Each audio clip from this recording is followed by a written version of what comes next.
Maya Johnson's hands trembled as she stared at the silver-framed photograph on the mantelpiece, a familiar face smiling back at her, her own. The party around her continued, glasses clinking, laughter echoing through the marble-floored mansion, but Maya couldn't move. How was her childhood photo here, in the home of one of the wealthiest men in Boston, a man she'd never met until tonight?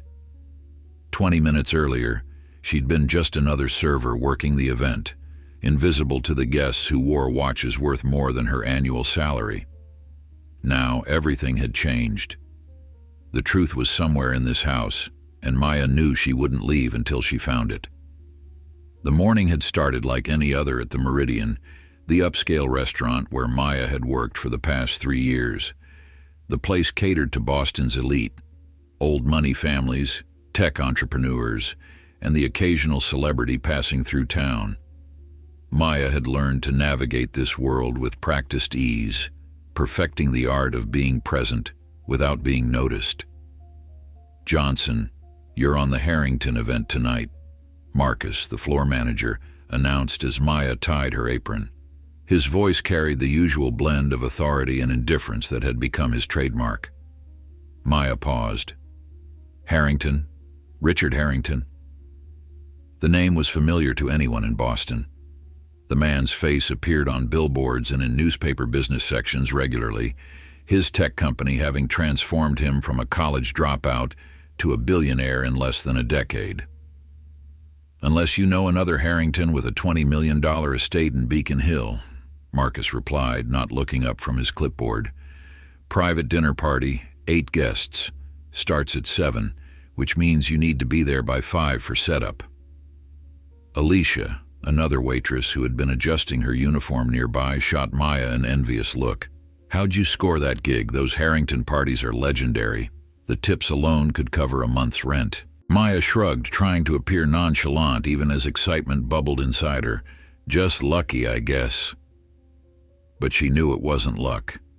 After years of double shifts and meticulously memorized preferences of regular customers, Maya had earned her reputation as one of the Meridian's most reliable servers. Still, a private event at the Harrington Mansion was a step above her usual assignments. "Don't forget, these people notice everything," Marcus added, finally looking up from his paperwork. "One mistake and it reflects on all of us, got it?" "Got it," Maya confirmed, straightening her posture.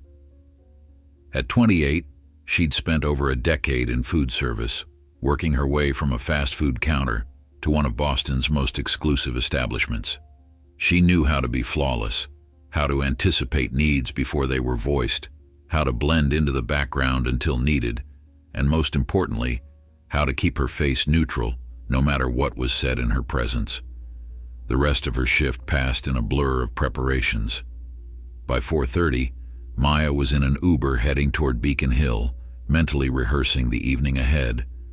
The car wound through Boston streets, eventually climbing the hill where the city's wealthiest had built their homes centuries ago. As the vehicle approached the Harrington estate, Maya's professional composure momentarily faltered. The house, if such a modest word could be applied to the structure, rose before her like something from another world. Stone walls surrounded the property, with an ornate iron gate currently open to admit caterers and staff. Beyond it stood a mansion that managed to be both tastefully understated and unmistakably opulent, its limestone facade glowing amber in the late afternoon sun. "You work here?" the driver asked, clearly impressed. Maya smiled tightly. "Just for tonight." She paid the fare, adding a tip that stretched her budget but felt necessary given the circumstances. The staff entrance was around the back, where a woman with a tablet checked Maya's name against a list before handing her a staff badge. "Kitchen's through there. Renata, the house manager, will brief you on tonight's service." Inside, the kitchen buzzed with activity. Chefs in white coats moved with choreographed precision, preparing dishes that looked more like art installations than food. Maya was quickly incorporated into the operation, given a quick tour of the necessary areas of the house, and assigned her specific duties for the evening. "Mr. Harrington is very particular about service," Renata explained, her accent hinting at European origins. "Everything must be invisible, seamless. The guests should never have to ask for anything." Maya nodded. "I understand." "Good." Renata checked her watch. "Guests arrive in 40 minutes. The staff dining room is down the hall if you need to eat something quickly." Maya wasn't hungry, her stomach tight with anticipation for the evening ahead. Instead, she used the time to familiarize herself with the layout of the dining room and adjoining spaces. The mansion's interior was a study in tasteful luxury. No gold-plated fixtures or ostentatious displays, just perfectly proportioned rooms, filled with what Maya recognized as museum-quality art and furnishings that whispered rather than shouted their value.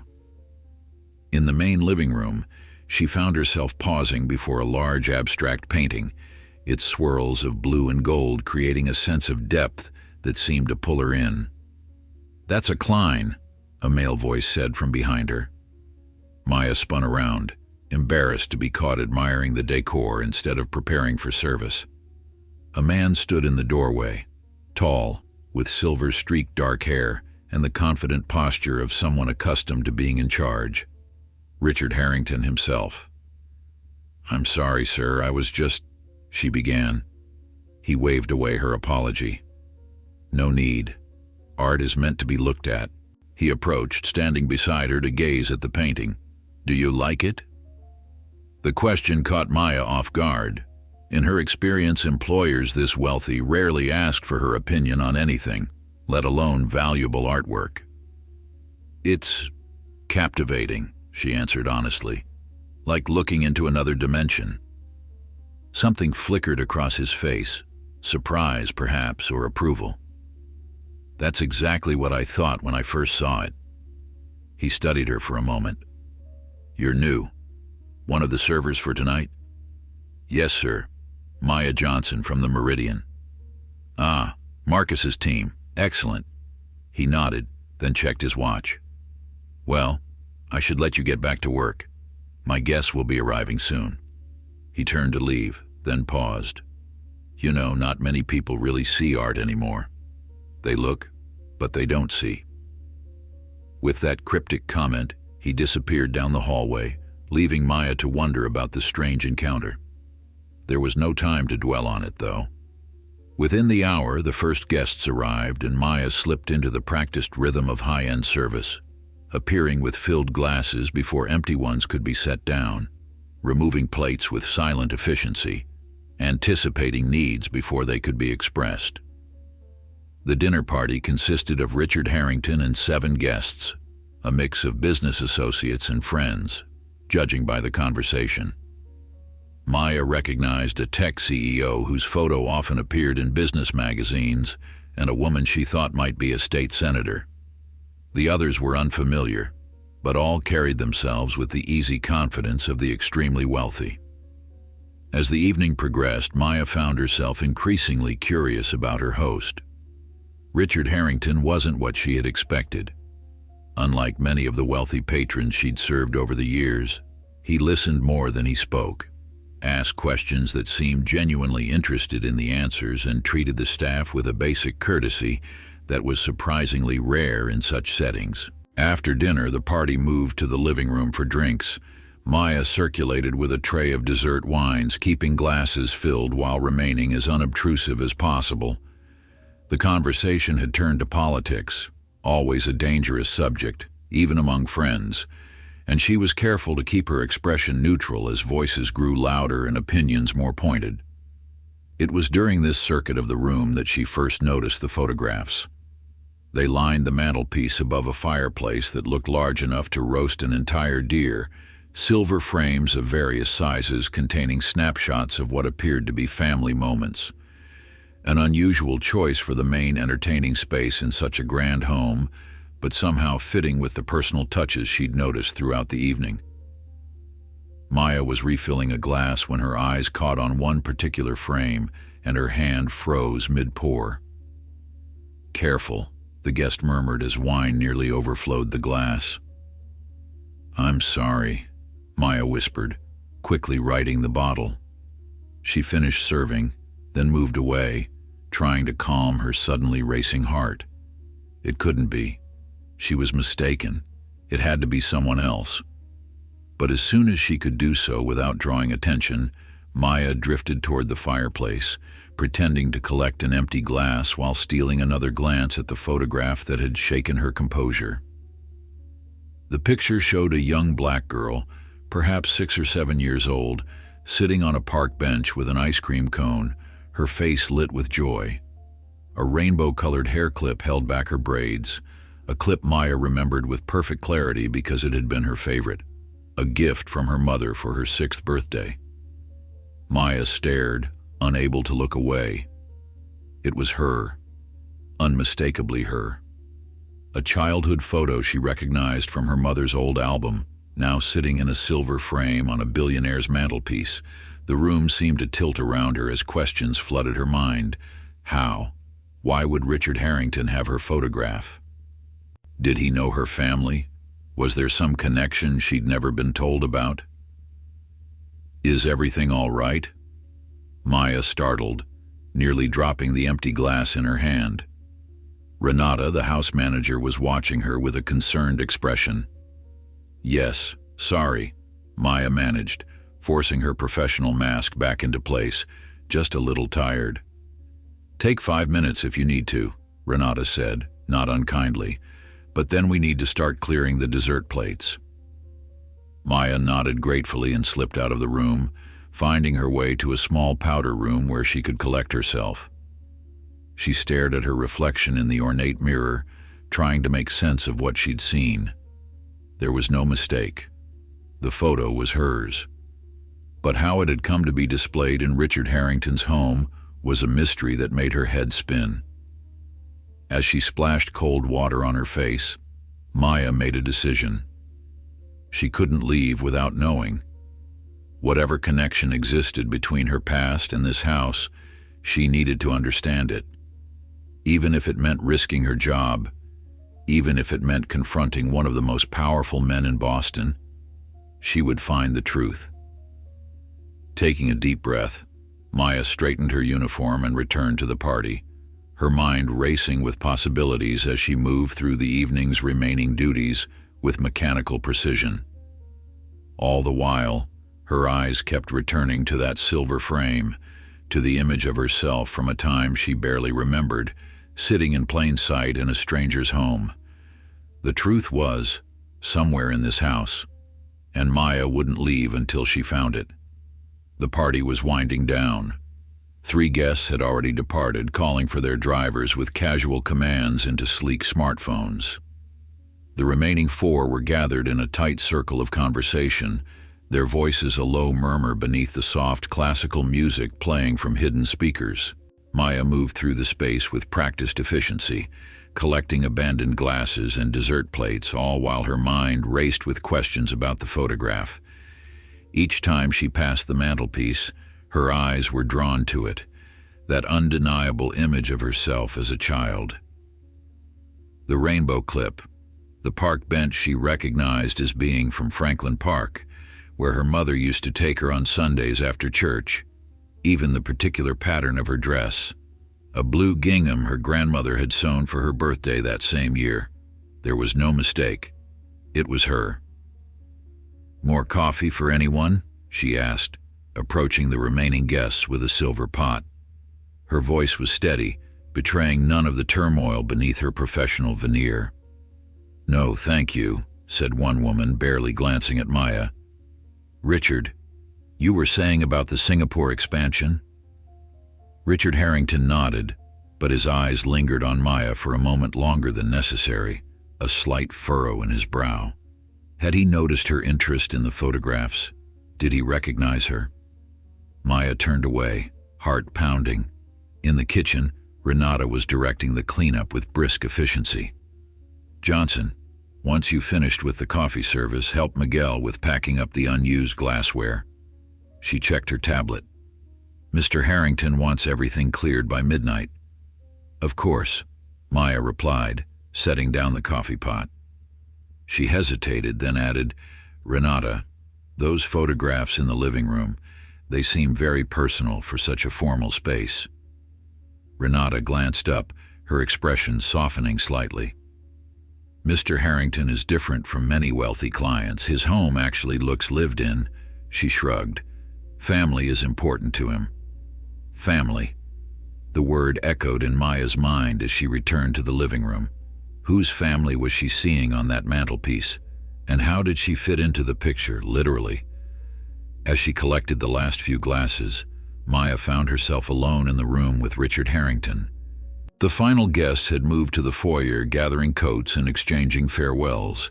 He stood by the fireplace, one hand in his pocket, the other holding a tumbler of amber liquid, his gaze fixed on the very photograph that had upended Maya's evening.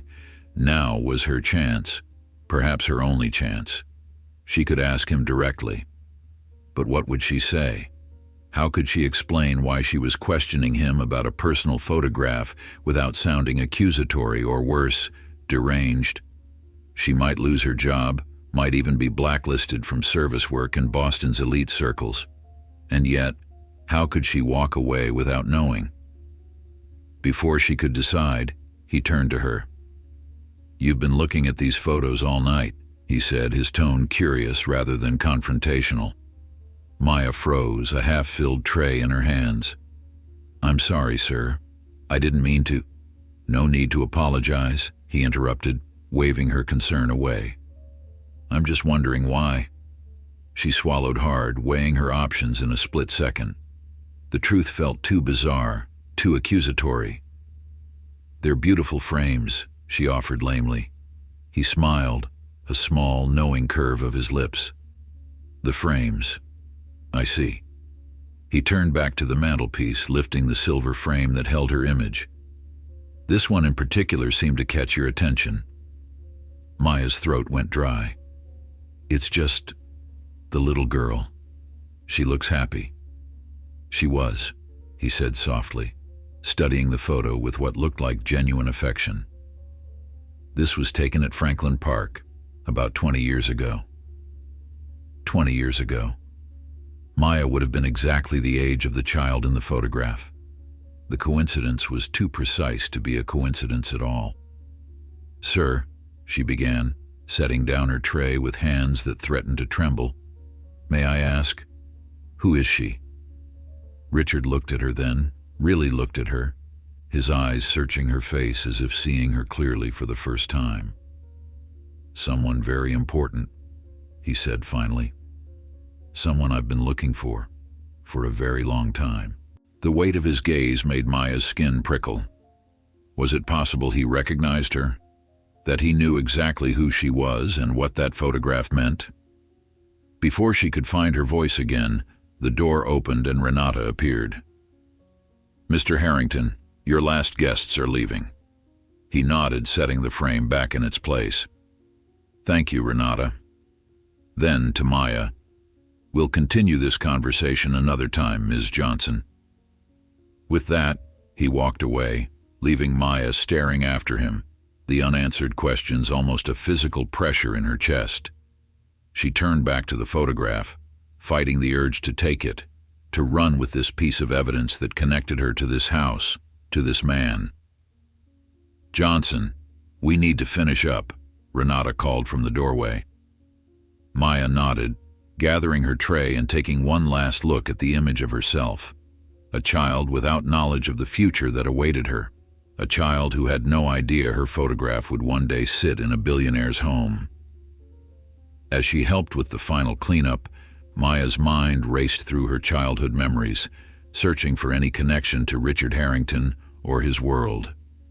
Her mother, Denise Johnson, had raised her alone in a modest apartment in Dorchester.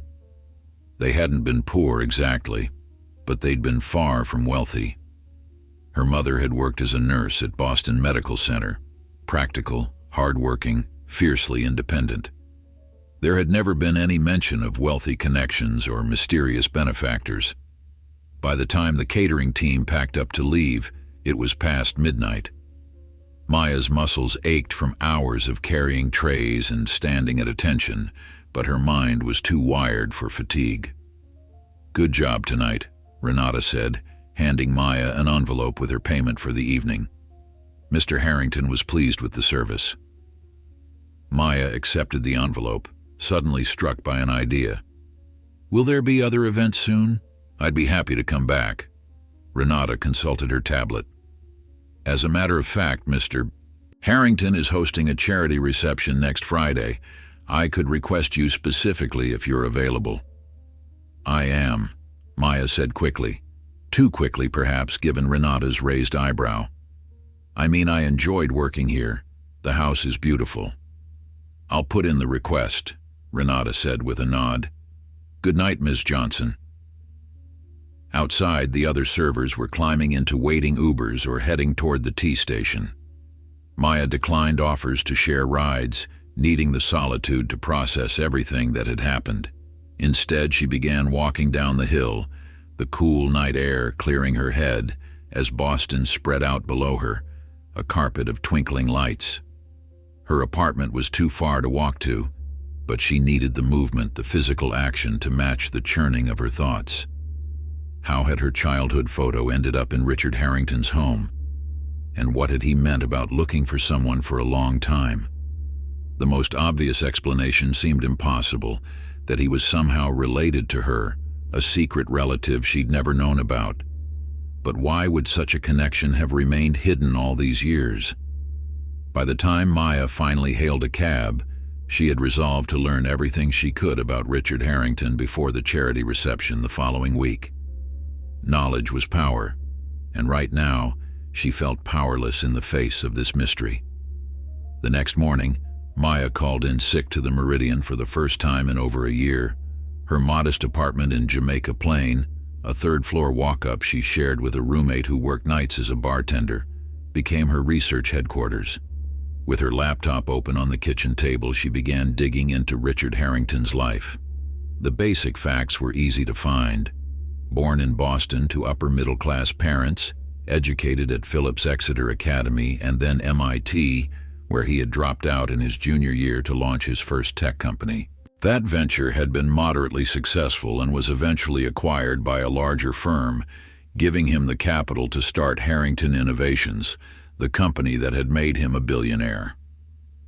Now 48, divorced once with no children, he was known as a relatively private figure in Boston's elite circles, generous with charitable donations, but selective about public appearances. None of this explained the photograph.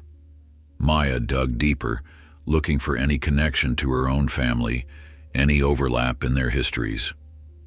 Her mother had grown up in Baltimore, moving to Boston only a year before Maya was born. They had no extended family in the area, no cousins or distant relatives who might have created a bridge between their worlds. Maya's father had never been in the picture. Her mother had always been vague about him, saying only that he wasn't ready for family life, and it was better this way. Could her father be the connection? The thought landed with surprising weight. Maya had made peace long ago with his absence, or so she'd believed. But now, faced with this mystery, she realized how little she actually knew about half of her origins. She reached for her phone, then hesitated. Her mother would be at work now, in the middle of a shift at the nursing home where she'd moved after Maya left for college. This wasn't a conversation to have by text or in a hurried call between patients. Besides, what would she even say? "Mom, I found my childhood photo in a billionaire's house. Any idea why?" It sounded deranged even in her own mind. Instead, Maya turned back to her research, searching for photographs of Richard Harrington from 20 to 30 years ago, around the time she would have been born or a young child. Most showed him at tech conferences or business events, always with that same reserved half-smile, always slightly set apart from the crowds around him. Nothing connected him to her mother or to Maya herself. After hours of searching, Maya sat back, rubbing her tired eyes. She had found nothing concrete, no smoking gun that explained the photograph's presence in his home. But she had found something else, a pattern in Harrington's charitable giving. Among the many causes he supported, one stood out: the Boston Children's Foundation, an organization that provided resources for children in the foster care system and supported families at risk of separation.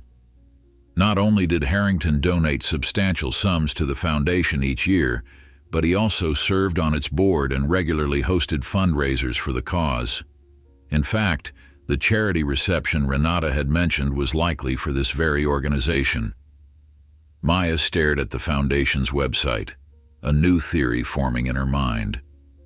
Could Richard Harrington's interest in children's welfare be connected to her somehow? Had her mother almost given her up for adoption? Had there been some intervention that kept them together? An intervention involving Harrington? It seemed far-fetched, and yet it was the first theory that offered any kind of explanation for why her photograph would be in his home, why he would speak of looking for someone for a long time. Maya closed her laptop, a new determination settling over her.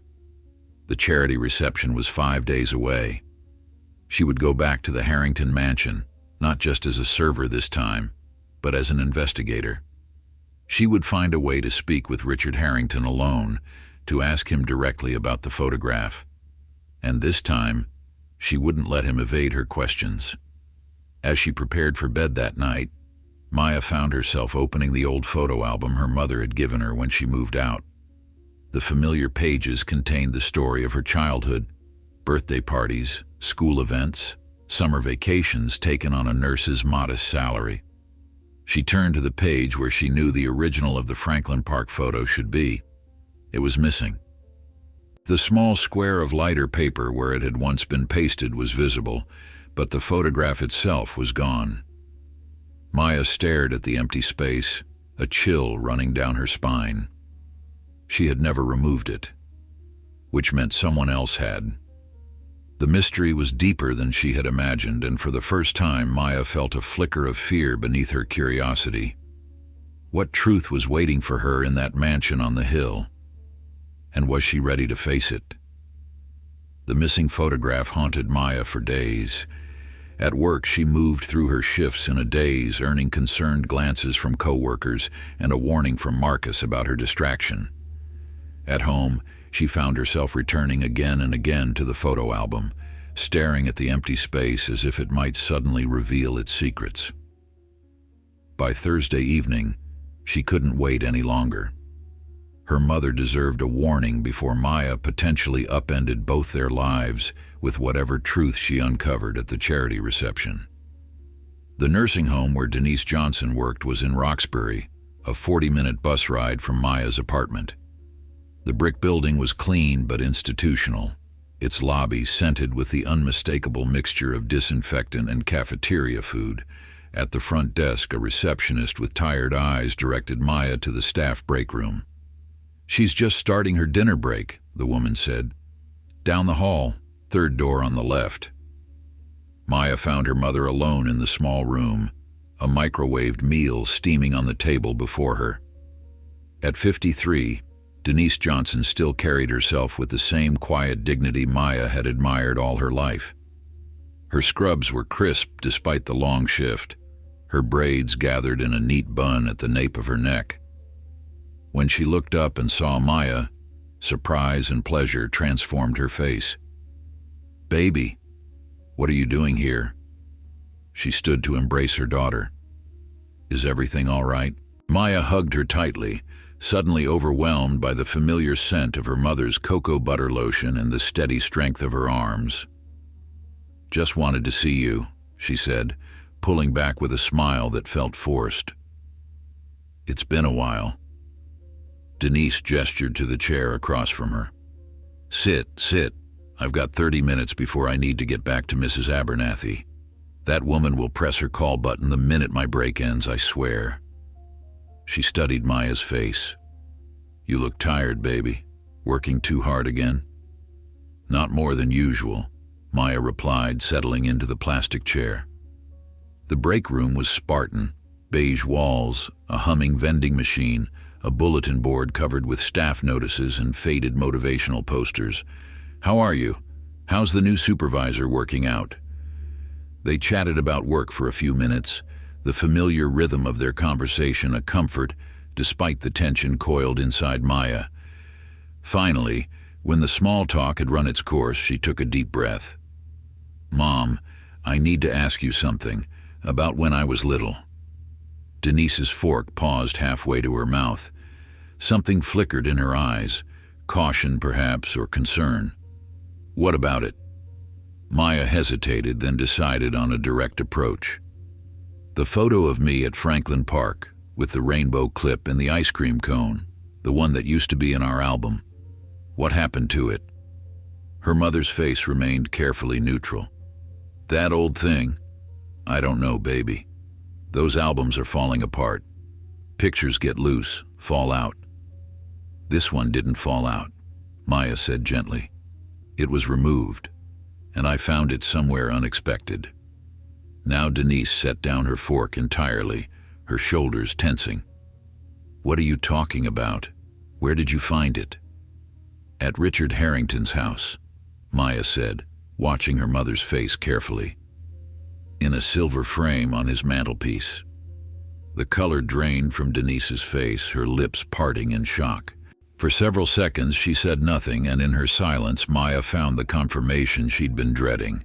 Her mother knew something she had never shared. Mom, Maya prompted when the silence stretched too long. Why would a billionaire have my childhood photo in his home? Denise's hands trembled slightly as she reached for her paper napkin, crumpling it unconsciously. Why were you in Richard Harrington's house? I was working an event there. That's not important, Maya said, leaning forward. What's important is that he has my picture. He told me he's been looking for someone for a long time. Was he looking for me? For us? Denise closed her eyes briefly, as if gathering strength. When she opened them, Maya saw a mixture of fear and resignation. You weren't supposed to know, she said quietly. Not like this. Know what? Maya pressed, her heart racing. Mom, please, I need to understand. Her mother glanced at the clock on the wall, then at the door, as if checking for eavesdroppers. I can't do this here, not with 15 minutes left on my break. This isn't a conversation to rush through. Then when? Maya demanded, frustration edging into her voice. I'm going back there tomorrow night for another event. I'm going to talk to him. Alarm flashed across Denise's face. Maya, don't. Please. You don't understand what you're getting into. Then help me understand, Maya pleaded. Is Harrington related to me somehow? Is he my father? Denise gave a sharp, humorless laugh. No, God, no. Richard Harrington is not your father. Relief and confusion battled within Maya. Then why does he have my photo? What aren't you telling me?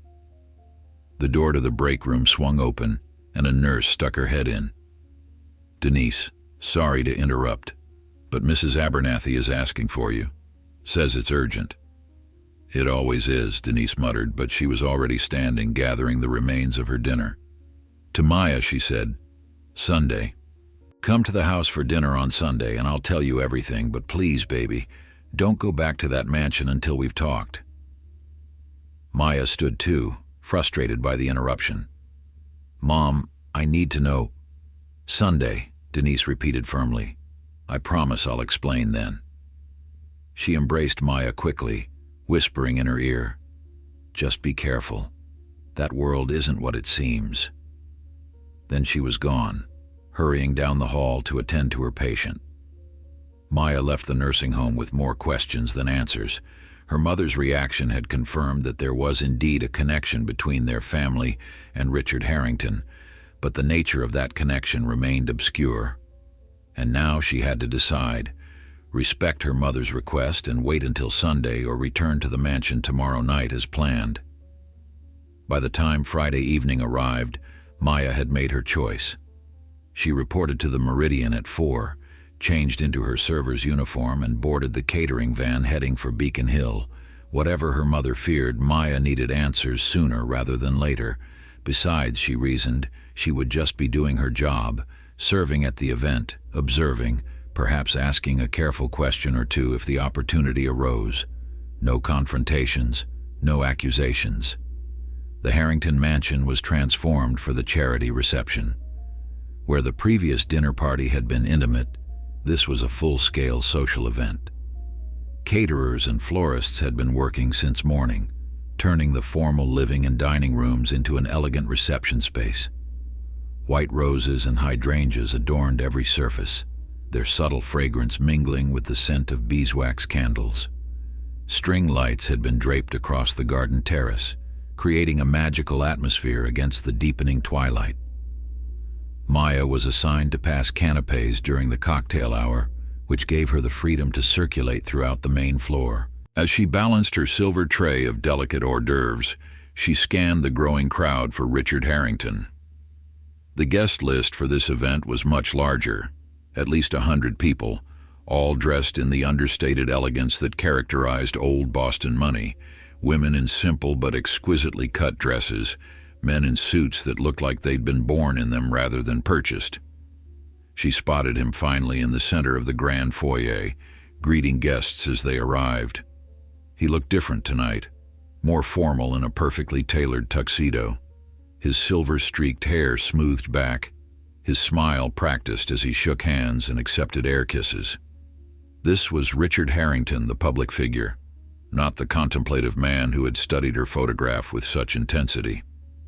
"Johnson, West Terrace needs more of the shrimp canapes," Marcus called as he passed, barely slowing his stride. Maya nodded, but instead of heading directly to the kitchen, she made a slight detour that took her past the living room. The mantelpiece drew her like a magnet. She glanced around quickly to ensure no one was watching, then stepped into the room. The photographs were still there, arranged exactly as they had been the previous week. Her childhood image smiled out from its silver frame, innocently unaware of the questions it had raised. Maya stepped closer, examining the other photographs with new attention. Most showed children of various ages, a boy on a bicycle, a girl in a graduation cap, twins blowing out birthday candles. Were these all kids Richard Harrington had been looking for? Was there some pattern here she wasn't seeing? They're all success stories. Maya whirled around, nearly dropping her tray. Richard Harrington stood in the doorway, watching her with that same thoughtful expression he'd worn when discussing the abstract painting. "I'm sorry," she stammered.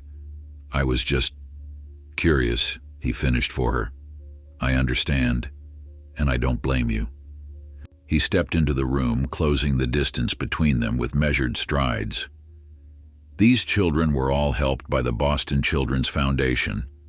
All of them faced tremendous obstacles: poverty, abuse, the foster care system. All of them overcame those obstacles in part because of the resources we provided. Maya swallowed hard, looking back at her own photograph. "And me? Was I one of your success stories?" Something flashed in his eyes, surprise perhaps, or admiration at her directness. "In a manner of speaking," he said carefully, "though yours is a more complicated situation." Before Maya could press him further, a woman appeared at the doorway, tall, elegant, with a sleek silver bob and piercing blue eyes. "Richard, the Cabots just arrived and they're asking about the Singapore project." Harrington nodded, his expression shifting back to that of the consummate host. "Of course, I'll be right there." To Maya, he added in a lower voice, "We should talk properly. Not here, not now. Are you free tomorrow afternoon? Say, 2 o'clock? Maya's heart raced. A private meeting with Richard Harrington? It was exactly what she wanted, yet somehow terrifying in its imminence. "Yes," she managed. 2 o'clock. "Good. I'll have a car sent for you." He turned to leave, then paused.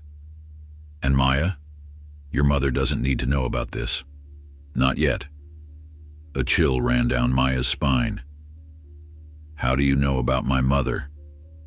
But he was already gone, swept back into the flow of the party, leaving Maya alone with her tray of canapes and a growing sense that she was stepping into something much bigger than a personal mystery.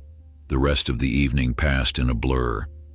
Maya went through the motions of service with professional precision, but her mind was elsewhere, turning over Harrington's words, her mother's fear, the photographs of success stories lined up like trophies on the mantelpiece.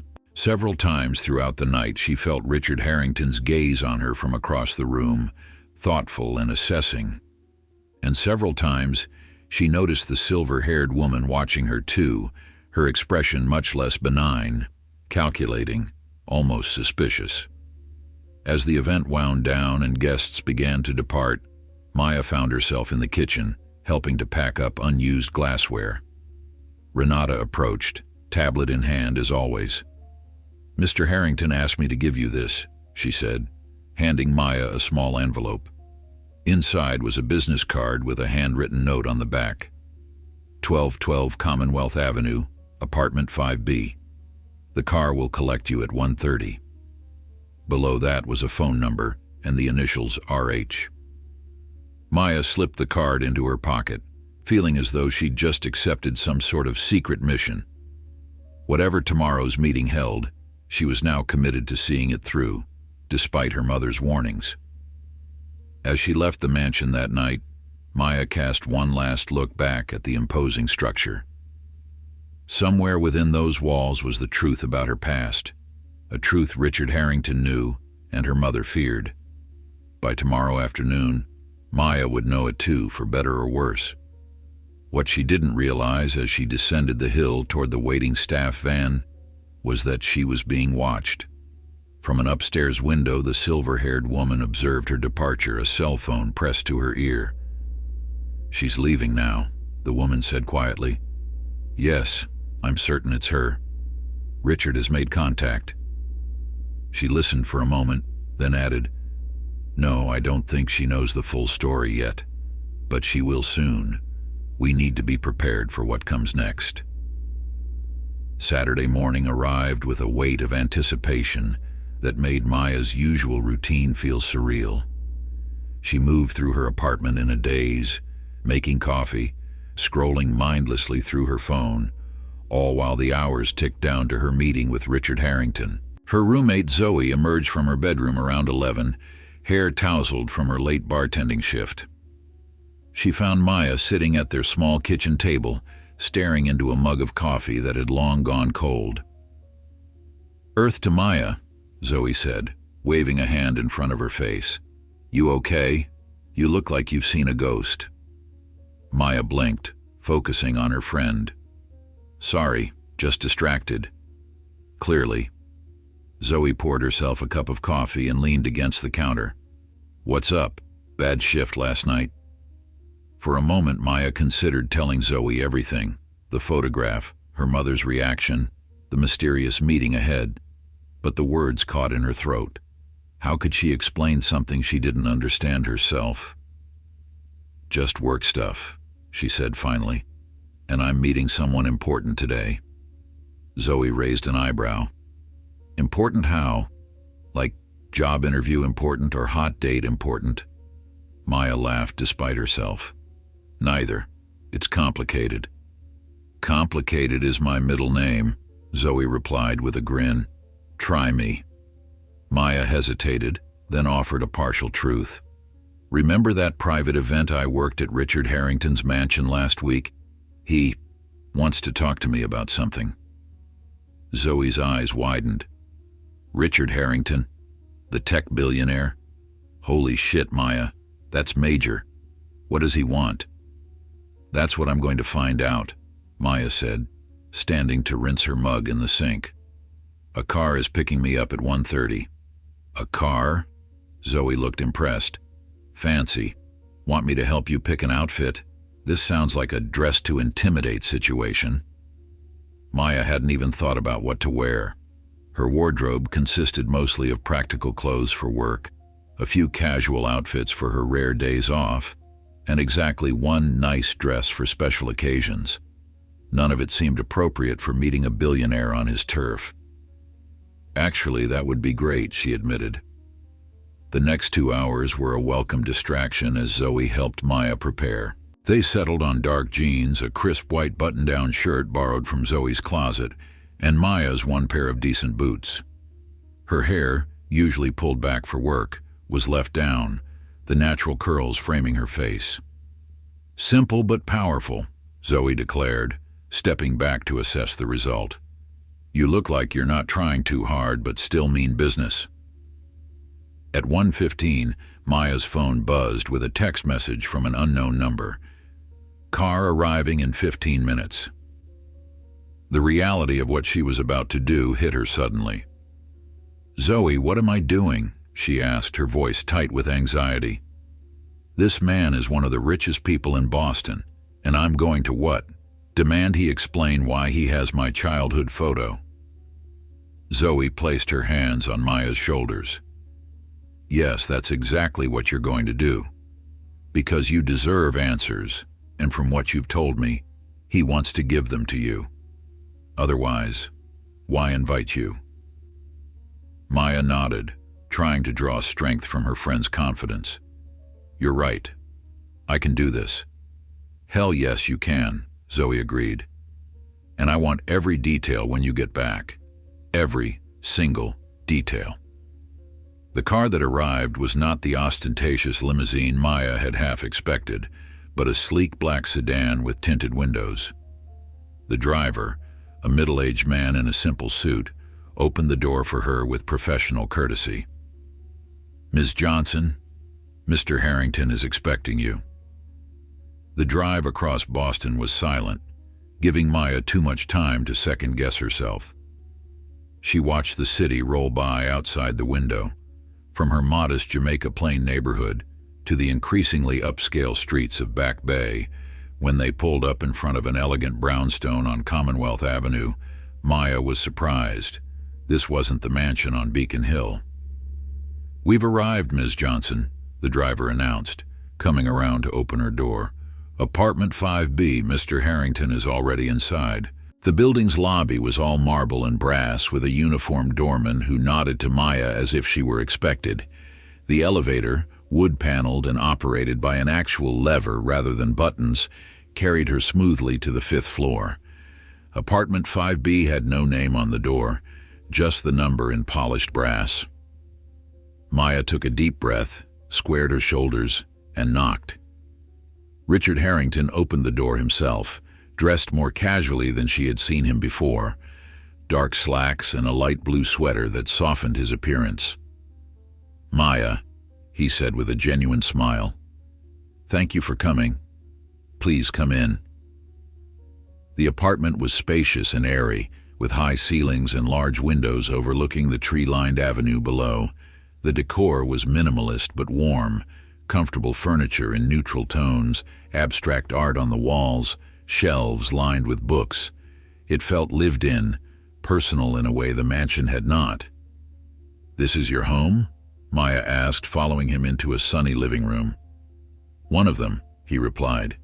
"The mansion is for entertaining and official business. This is where I actually live." He gestured toward a seating area. "Please make yourself comfortable. Would you like something to drink? Water, tea, coffee?" "Water is fine," Maya said, taking a seat on a cream-colored sofa. She noted that he seemed different here, more relaxed, less the public figure, and more the man who had studied her photograph with such interest. He returned with 2 glasses of water, setting one before her on the coffee table. Then, instead of taking the armchair opposite, he sat beside her on the sofa, turning to face her directly. "I imagine you have questions," he said simply. Maya met his gaze. "Why do you have my childhood photograph?" No preamble, no small talk, just the direct question that had been burning in her mind for days. Richard didn't seem surprised by her directness. "Because I've been looking for you for 22 years, he said quietly. The statement hung in the air between them, heavy with implications Maya couldn't yet grasp. "Why?" she asked, her voice barely above a whisper. Richard stood, moving to a desk in the corner of the room. He returned with a folder, which he placed on the coffee table between them. Before I explain, I want you to know that what I'm about to tell you may be difficult to hear. It will likely contradict things you've believed your whole life. Are you prepared for that? A chill ran through Maya. You're scaring me. I don't mean to, he said, his expression softening. But the truth is complicated, and I've waited a very long time to share it. Maya nodded slowly. I'm listening. Richard opened the folder, revealing a stack of newspaper clippings, photographs, and what looked like official documents. He selected one, a yellowed newspaper article, and handed it to her. The headline read, "Baby kidnapped from Boston General Hospital." The date was 28 years ago. Maya's heart began to pound as she skimmed the article, which described the abduction of a newborn girl from the hospital's maternity ward. The parents were named as Richard and Elizabeth Harrington. I don't understand, Maya said, looking up from the article. Are you saying... You were taken from us when you were 3 days old, Richard said, his voice steady but laced with old pain. From right out of the nursery during a shift change. The investigation went on for years, but there were no leads, no ransom demands, nothing, just gone. Maya shook her head, denial rising like a wave. No, that's not possible. My mother, Denise Johnson, she raised me. I have photos, school records, memories. Yes, Richard said gently. Denise Johnson took you and raised you as her own. We didn't know who she was until recently. Just a nurse who worked in a different department of the hospital who disappeared the same day you did. Maya's mind reeled, unable to process what he was saying. No, that's not. My mother wouldn't. Richard reached for another document in the folder, a DNA test report. When I saw you at the dinner party last week, I recognized you immediately. You look so much like Elizabeth, your biological mother. But I needed to be sure. He hesitated. I took a glass you had handled that night. The DNA test confirms it, Maya. You are Olivia Harrington, my daughter. The room seemed to tilt around her. Maya stood abruptly, needing to move to breathe. This is insane, she said, pacing to the window. You're telling me my entire life has been a lie?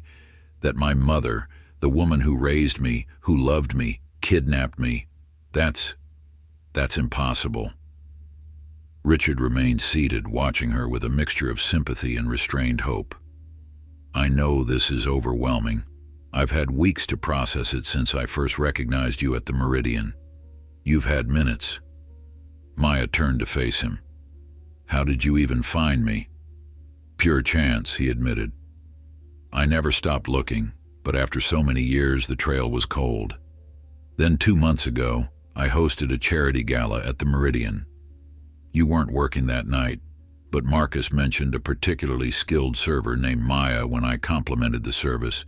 He showed me a staff photo and... Richard's voice caught. I'd know those eyes anywhere. They're Elizabeth's eyes. Where is she? Maya asked. Elizabeth, my biological mother. Pain flashed across Richard's face. She died 10 years ago. The stress of losing you, the years of searching with no answers, it took a toll on her health. She never gave up hope of finding you, but he didn't need to finish. Maya could see the grief etched in the lines around his eyes, hear it in the slight tremble of his voice. Whatever else was true or false in this incredible story, his loss was genuine.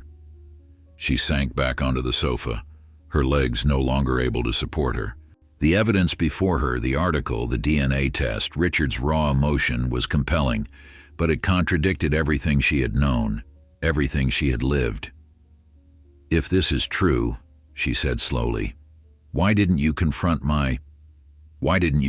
Denise? Have her arrested? Why invite me here instead? Richard closed the folder, his movements deliberate. Because I've lost 28 years with my daughter. I won't lose more by approaching this the wrong way. He looked at her directly. And because, despite what Denise Johnson did, she raised you well. You're intelligent, composed, resilient. I've been watching you, learning about you. Whatever her reasons for taking you, she loved you. That much is clear. Maya's head was spinning. Her reasons? What possible reason could there be for stealing someone's baby? That's what I hope to find out, Richard said. But I wanted to speak with you first, to establish contact, to explain who you really are before any legal proceedings begin. The phrase, legal proceedings, landed like a stone in Maya's stomach. You're going to have her arrested. It wasn't a question, but Richard answered anyway. That decision doesn't have to be made today. Right now, my priority is you, getting to know you, helping you process this revelation, supporting you through what comes next. Maya stood again, unable to remain still with the turmoil inside her. I need to talk to her. I need to hear her side of this. Of course, Richard said, rising as well. But Maya, be careful. If she realizes we've connected, that you know the truth, there's no telling what she might do. Maya bristled at the implication. She wouldn't hurt me. Whatever else might be true, I know that much. Richard nodded, though doubt lingered in his eyes. Just promise me you'll be careful, and that you'll come back so we can talk more. There's so much I want to tell you about your biological family, about who you really are. Who you really are.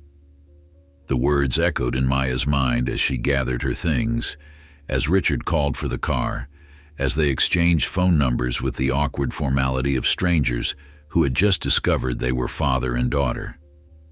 As Maya left the apartment, Richard caught her hand briefly. Olivia, he said, then corrected himself. Maya, I know this is overwhelming, but please believe that finding you is the miracle I've prayed for every day for 28 years. In the car heading back to her apartment, Maya stared unseeing at the city passing by. Her world had been upended in the space of an hour. If Richard Harrington was telling the truth, and the evidence suggested he was, then everything she thought she knew about herself was wrong. She wasn't Maya Johnson, daughter of nurse Denise Johnson. She was Olivia Harrington, daughter of billionaire Richard Harrington and his late wife Elizabeth, victim of a kidnapping that had never been solved, until now. Maya didn't go home. She couldn't face Zoe's inevitable questions, couldn't pretend that her world hadn't just been shattered and reassembled in a configuration she barely recognized. Instead, she asked the driver to take her to Franklin Park, the very place where that fateful childhood photograph had been taken. The park was busy with Saturday afternoon visitors, families pushing strollers, joggers weaving along paths, teenagers lounging on the grass.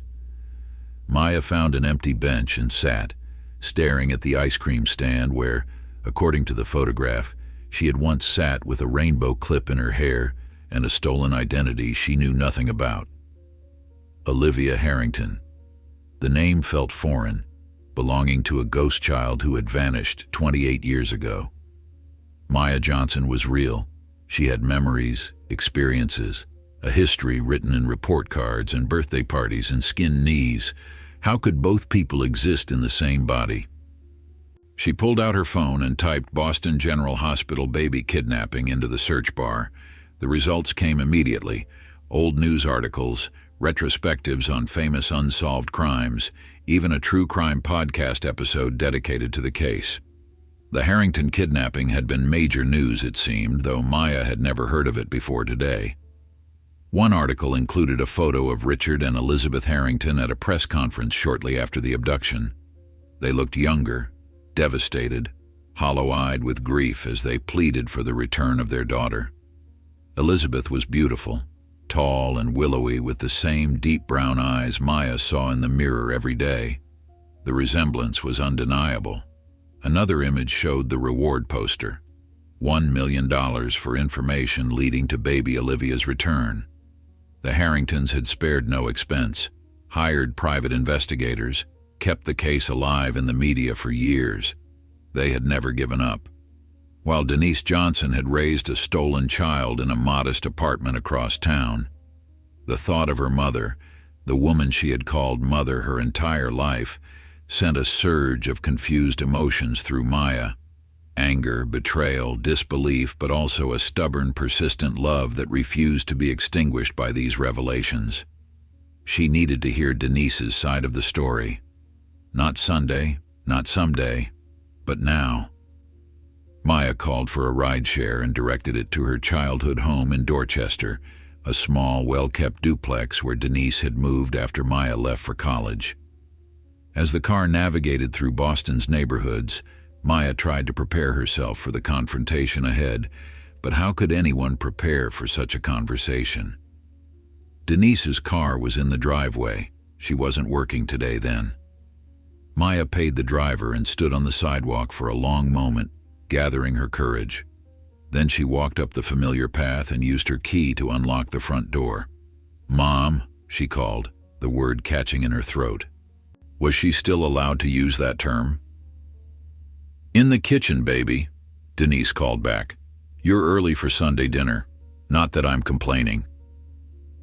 Maya followed the voice and the scent of something baking to find Denise at the counter, kneading dough for what would likely become her famous sweet potato biscuits. She looked up with a smile that faltered when she saw Maya's expression. "What's wrong?" Denise asked, wiping flour from her hands. "You look like you've seen a ghost." "Maybe I have," Maya said quietly. "The ghost of Olivia Harrington." The color drained from Denise's face. The dish towel she'd been holding fell to the floor, and she gripped the edge of the counter as if to steady herself. For several seconds, neither woman spoke. "You talked to him," Denise finally said, her voice barely audible. "To Richard?" "Yes." Maya remained in the doorway, suddenly unsure if she should come closer or maintain her distance from this woman who had loved her, raised her, and, if Richard's story was true, stolen her from her real parents. "He showed me newspaper articles, a DNA test. He says I'm his daughter, that you took me from the hospital when I was 3 days old." Denise closed her eyes briefly, her chest rising and falling with a deep breath. When she opened them again, they were filled with tears. "Sit down, baby. Please." Maya hesitated, then moved to the kitchen table, the same table where she had done homework, celebrated birthdays, shared thousands of meals with the woman she thought was her mother. Denise sat across from her, hands clasped tightly in front of her. "Is it true?" Maya asked, her voice stronger than she felt. "Did you kidnap me?" A tear slipped down Denise's cheek. "Yes," she whispered, "but it's not as simple as that." "Then explain it to me," Maya demanded. "Explain how you could take someone's baby, let them suffer for 28 years not knowing what happened to their child. Explain how everything you've ever told me about my life is a lie." "Not everything was a lie," Denise said urgently. "My love for you was never a lie. Never." She reached across the table as if to take Maya's hand, then stopped herself when Maya didn't move. "I need to tell you the whole story, from the beginning." Maya nodded stiffly. "I'm listening." Denise wiped her tears and began. "I was a labor and delivery nurse at Boston General. I loved my job, helping bring new lives into the world, supporting mothers through the most powerful experience of their lives. But I couldn't have children of my own. I'd tried for years with my husband before he left me, tried fertility treatments afterward until I couldn't afford them anymore." She paused, her eyes distant with memory. "Elizabeth Harrington was one of my patients. Not officially. She had a private nurse, of course, the best care money could buy. But I assisted with her delivery when things got complicated. I was there when you were born." Maya tried to imagine it, her birth, her first moments in the world. A scene she had never considered because it had never seemed remarkable. Just another birth like millions of others. But now it took on new significance. "She didn't want you," Denise continued, her voice hardening slightly. "Elizabeth, I heard her talking to Richard when they thought no one was in the room. She had postpartum depression, severe. She said she'd made a mistake, that she wasn't ready to be a mother, that she wanted her old life back." Maya frowned. "That doesn't give you the right to—" "I know," Denise interrupted. "I know that now. But at the time—" She shook her head. "I wasn't thinking clearly. I was grieving my own infertility, working too many shifts, lonely.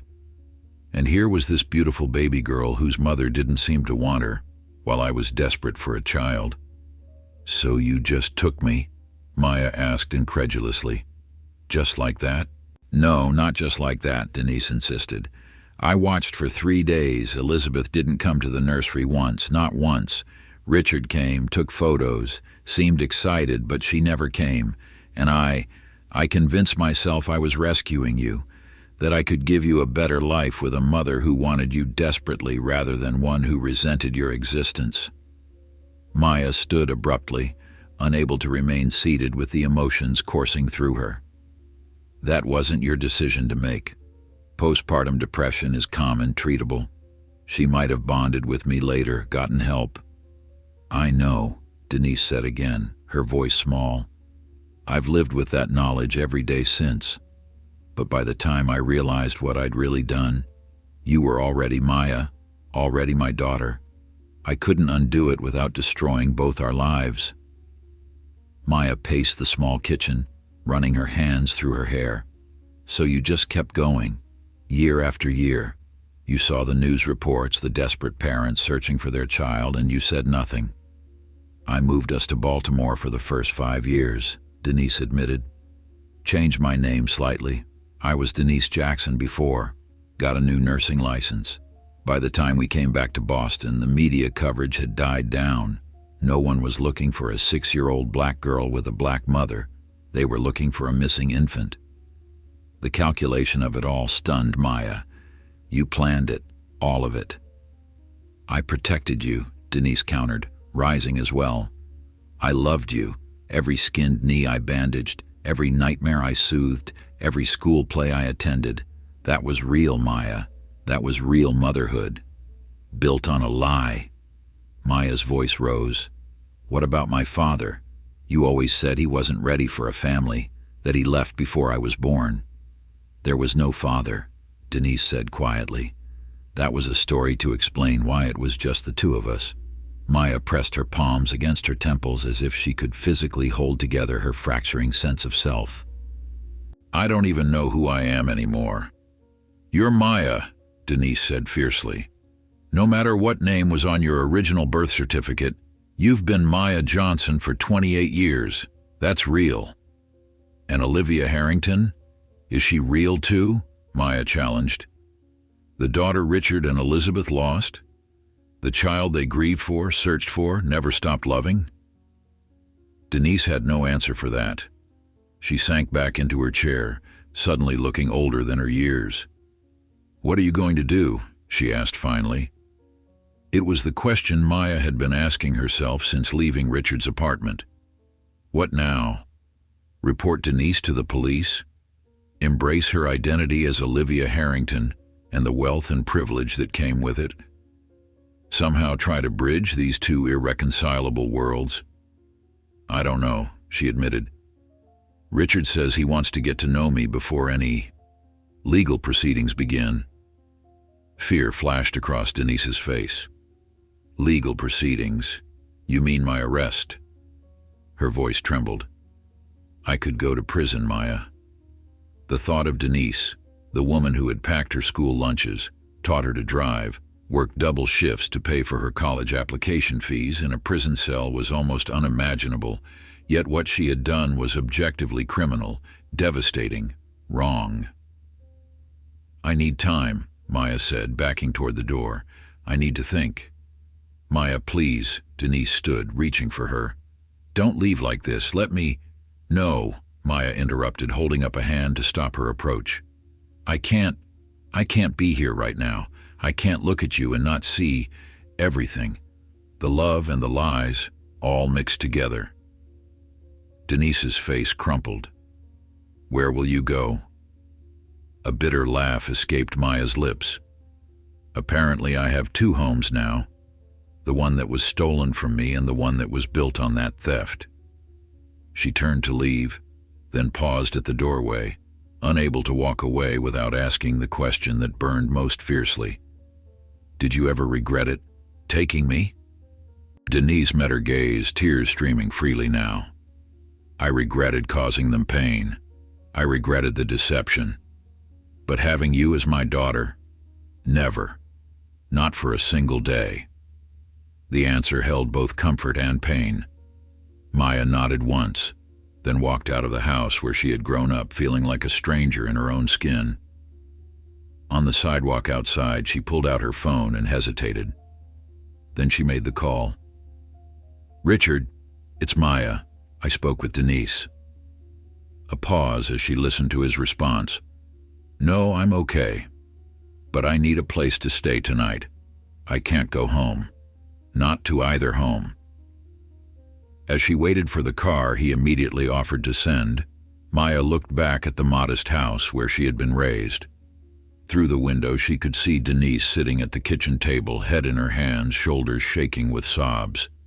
For the first time in her life, Maya felt truly orphaned, caught between the mother who had raised her through deception and the father who was biologically hers but fundamentally a stranger. Who was she now? Maya or Olivia? Johnson or Harrington? The daughter of a kidnapper or the heir to a fortune? Perhaps she was all of these things. Or perhaps she was someone entirely new, someone yet to be discovered in the wreckage of these colliding truths. Richard arranged for Maya to stay in a guest suite at the Four Seasons that night. It felt like a compromise. Neither his home nor hers, a neutral territory where she could decompress and process everything that had happened. The luxury of the room barely registered as she paced its confines, too agitated to sleep, too exhausted to think clearly. By morning, she had made only one decision. She would call in sick to the Meridian. The thought of serving plates and pouring wine as if her entire life hadn't been upended was impossible to contemplate. Around 9, Richard called. "Did you get any rest?" he asked, his voice gentle with concern. "Not much," Maya admitted. "Everything feels unreal." "I understand." A pause. "I thought perhaps if you're feeling up to it, we could spend some time together today. There's so much I'd like to share with you about your family. Your biological family, I mean." The distinction felt important, an acknowledgement that Maya's life hadn't begun the moment Richard discovered her identity. "Okay," she agreed, "but not at your apartment. Somewhere public." If he was hurt by her caution, he didn't show it. "Of course. There's a cafe at the Isabella Stewart Gardner Museum that's quiet on Sunday mornings. We could meet there, then perhaps walk through the exhibits if you feel comfortable." An art museum seemed appropriately neutral, public yet private enough for difficult conversations. 11 o'clock, Maya suggested. "Perfect. I'll see you then." After hanging up, Maya took a long shower, letting the hot water wash over her as if it could cleanse away the confusion and pain. She put on the same clothes from yesterday. She hadn't brought anything else, and ordered breakfast from room service, though she barely touched the food when it arrived. At 10:30, she took a ride-share to the museum, arriving early enough to compose herself in the courtyard garden before Richard appeared. The Gardner was one of her favorite places in Boston, an eccentric palace built by a wealthy art collector to house her treasures, centered around a stunning indoor garden that bloomed year-round. Maya had visited during free admission days, always finding peace among the strange mix of Renaissance paintings, ancient sculptures, and architectural elements from around the world. Today, though, the museum's beauty barely penetrated her troubled mind. She sat on a bench beside a marble statue, watching sunlight filter through the glass ceiling, and tried to imagine the woman who had given birth to her, Elizabeth Harrington, with her deep brown eyes and troubled heart. Maya. She looked up to find Richard standing a few feet away, dressed casually in dark jeans and a cashmere sweater. Without the formality of his business attire, he looked more approachable, more human. "Thank you for coming," he said, taking a seat beside her, maintaining a respectful distance. "I spoke with Denise," Maya said without preamble. She admitted everything. Richard's expression tightened. Did she explain why? Why she would do such a thing? Maya hesitated, uncertain how much to share. She said she was a nurse who assisted with the delivery, that she thought Elizabeth didn't want me because of postpartum depression. Pain flashed across Richard's face. "That's not true," he said quietly but firmly. "Elizabeth struggled after you were born, yes. Many new mothers do. But she loved you. We both did, desperately."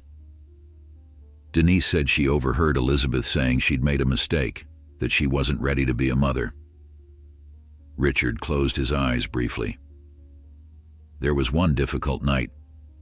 Elizabeth was exhausted, hormonal, overwhelmed. She said things she didn't mean. I was there. I held her while she cried. By morning, she was better. She asked to see you, to hold you. His voice broke slightly.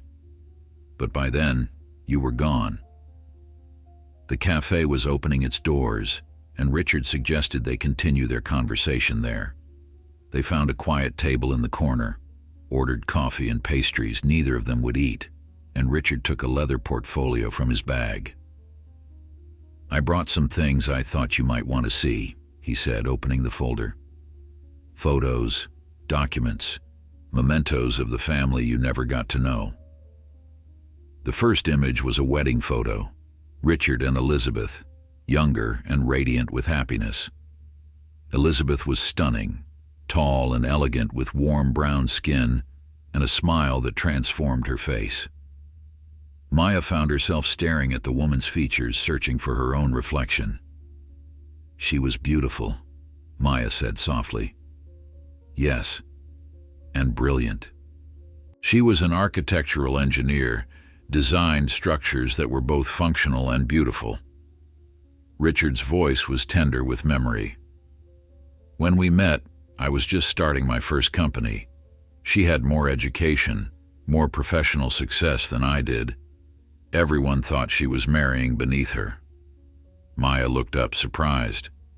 "I assumed, the wealth came later," Richard finished. "Much later. When you were taken, we were comfortable but not rich. The company took off while we were searching for you. Sometimes I think Elizabeth threw herself into supporting my work as a distraction from our grief." He turned to another photograph, Elizabeth holding a newborn, her face tired but radiant. "This is the only photo we have of you together. It was taken the day after you were born." Maya stared at the image, her biological mother holding her, both of them unaware of what was to come. "Did she ever recover from losing me?" Richard's gaze dropped to his untouched coffee. "Not entirely, no. We stayed together for 15 years after the kidnapping, but the loss changed her, changed both of us. Elizabeth developed anxiety, insomnia. She became hypervigilant about security, suspicious of strangers. We tried therapy, support groups for parents of missing children, everything. Eventually she turned to medication, then more medication when the first prescriptions didn't help." He paused, and Maya could see the grief etched in the lines around his eyes. "She died of an accidental overdose. The official finding was that she mixed alcohol with her anxiety medication. But I've always wondered if it was entirely accidental." The weight of this revelation, that her abduction may have contributed to her biological mother's death, landed heavily on Maya. I'm sorry, she whispered, unsure what else to say. It wasn't your fault, Richard said firmly. It was the fault of the woman who took you from us, who robbed Elizabeth of watching her daughter grow up. The hardness in his voice reminded Maya of the stark reality of their situation. Whatever sympathy she might feel for Denise, whatever love remained, the woman had committed a terrible crime with devastating consequences. What happens now? Maya asked. With Denise, I mean. Richard sighed. Legally, there's no statute of limitations on kidnapping. She could be prosecuted, would likely face significant prison time. He studied Maya's face carefully. But that decision doesn't have to be made immediately, and your feelings on the matter would be taken into consideration. My feelings are complicated, Maya admitted. What she did was wrong, I understand that.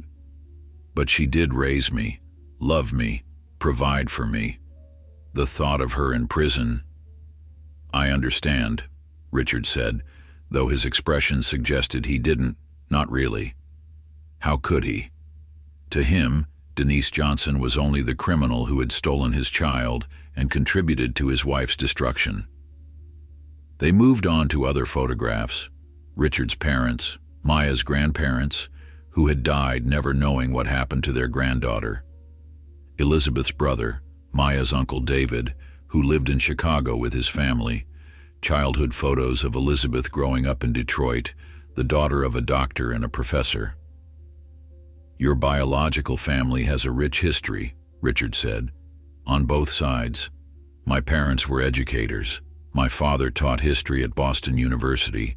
My mother was a high school principal.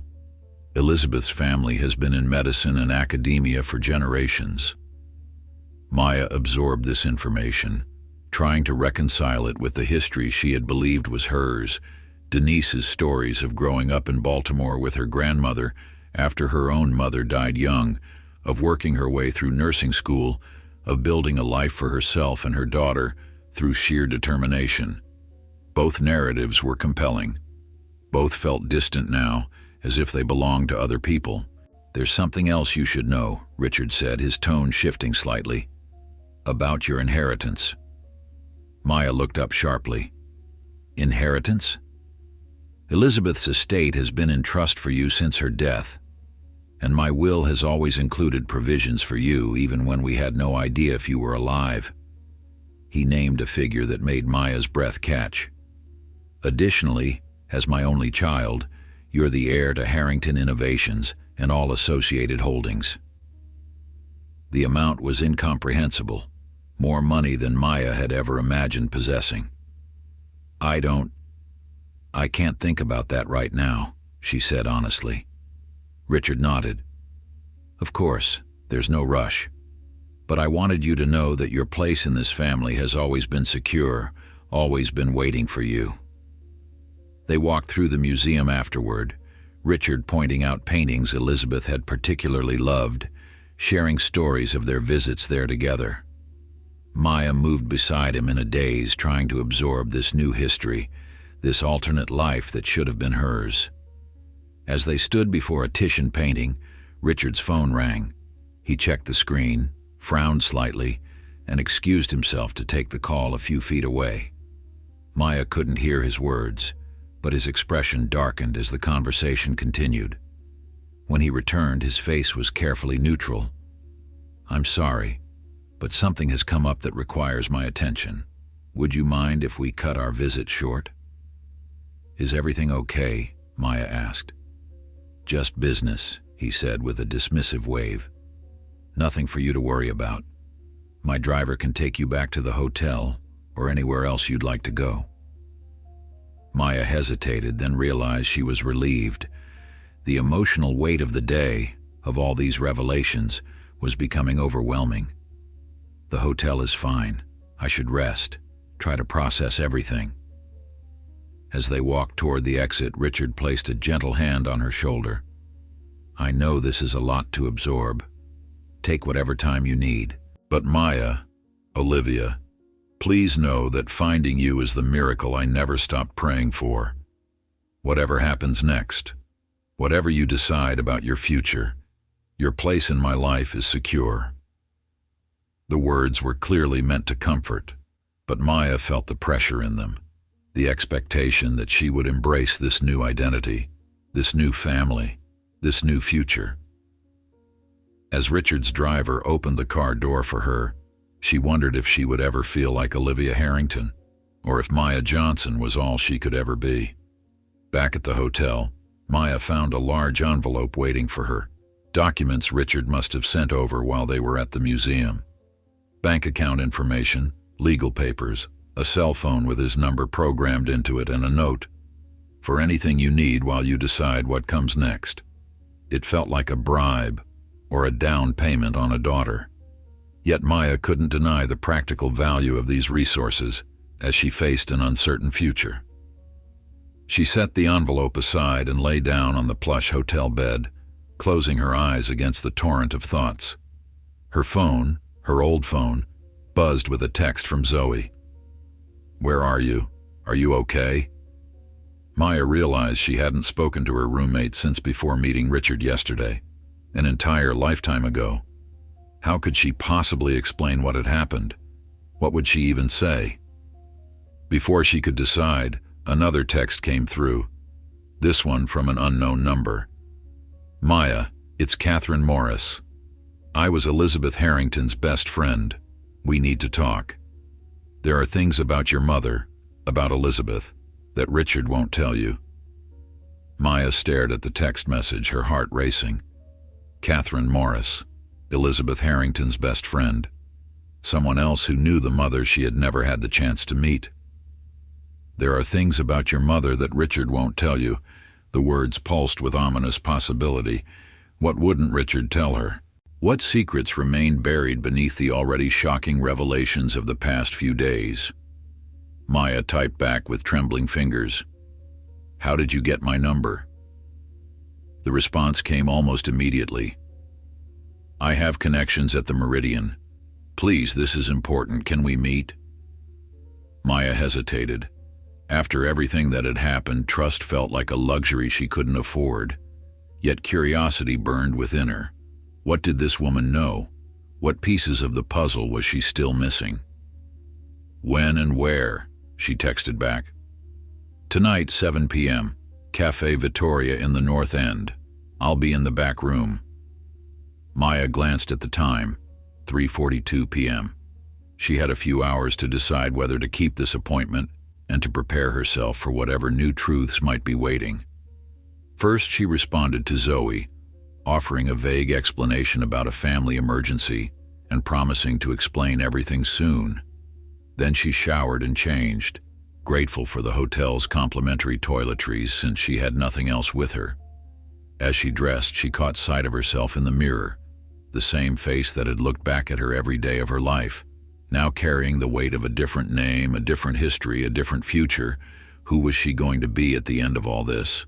Maya Johnson or Olivia Harrington, or someone else entirely, someone forged in the crucible of these colliding truths? By 6:30, Maya was in another rideshare, heading toward the North End, Boston's historic Italian neighborhood. Cafe Vittoria was an old-school espresso bar, all copper fixtures and vintage espresso machines that had been serving cannoli and cappuccinos since the 1920s. Maya had been there once or twice. It was a tourist attraction, but still authentic enough to draw locals. She arrived a few minutes early and scanned the cafe, unsure who she was looking for. The back room was partially separated from the main space by an archway. Through it, Maya spotted a woman sitting alone at a corner table, nursing an espresso and checking her watch. Catherine Morris appeared to be in her early 50s, around the age Elizabeth would have been if she had lived. She was stylishly dressed in a black turtleneck and gold jewelry, her silver-streaked dark hair cut in a sharp bob. As Maya approached, Catherine looked up, her expression shifting from uncertainty to recognition. "Maya," she said, standing to greet her. "Thank you for coming. I wasn't sure you would." "I almost didn't," Maya admitted, taking the seat across from her. "I'm not sure who to trust right now." Catherine nodded, understanding in her eyes. That's wise. Your life has been turned upside down and everyone seems to have their own agenda. She paused, studying Maya's face. You look so much like her, like Elizabeth. It's uncanny. A server approached, and Maya ordered an espresso, needing the caffeine and the moment to collect her thoughts. When they were alone again, she leaned forward. You said there are things about my mother, about Elizabeth, that Richard won't tell me. What things? Catherine sighed, wrapping her manicured fingers around her cup. Before I get into that, I should explain who I am. Elizabeth and I met at MIT. We were both studying engineering, both women in a field dominated by men. We became friends, then roommates, then like sisters. I was maid of honor at her wedding. I was there when you were born. Maya absorbed this, trying to imagine the woman before her, young and bright-eyed, celebrating these milestones with Elizabeth. And after I was taken, you stayed close? As close as she would allow, Catherine said, a shadow crossing her face. The kidnapping devastated her, changed her fundamentally. She withdrew from friends, from work, eventually from life itself. She paused as the server delivered Maya's espresso. But that's not why I asked you here. I want to talk about what happened before the kidnapping, about Elizabeth's pregnancy and the days after your birth. Maya tensed. Richard told me Elizabeth had postpartum depression, that she said some things she didn't mean, but that by the next morning she was better, that she asked to see me, but by then I was gone. Catherine's expression tightened. That's his version, yes, and parts of it are true. Elizabeth did struggle after giving birth, more than just normal baby blues. She had what we now recognize as severe postpartum depression, possibly even postpartum psychosis. She said terrible things, frightening things. She couldn't bond with you, couldn't even look at you without crying. Maya's chest constricted. The nurse who took me, Denise, she said she overheard Elizabeth saying she didn't want me. It's possible, Catherine acknowledged. Elizabeth was saying a lot of things in those days. But here's what Richard won't tell you. He knew how bad it was. The doctors knew. They recommended that Elizabeth be admitted for psychiatric treatment, that you stay in the hospital nursery until she stabilized. Richard refused. Why would he refuse medical help for his wife? Image, Catherine said simply. The Harringtons were building their reputation in Boston society. Richard was courting investors for his company. A wife with mental illness didn't fit the narrative. Her voice hardened with old anger. He insisted they could handle it privately. Hired a night nurse to help with you. Told everyone Elizabeth just had a touch of the baby blues. Maya frowned, trying to reconcile this with the devoted father and husband Richard had presented himself as.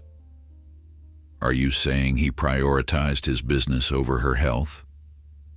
I'm saying he made a catastrophic mistake born of pride and ambition, Catherine clarified. One with devastating consequences for everyone involved.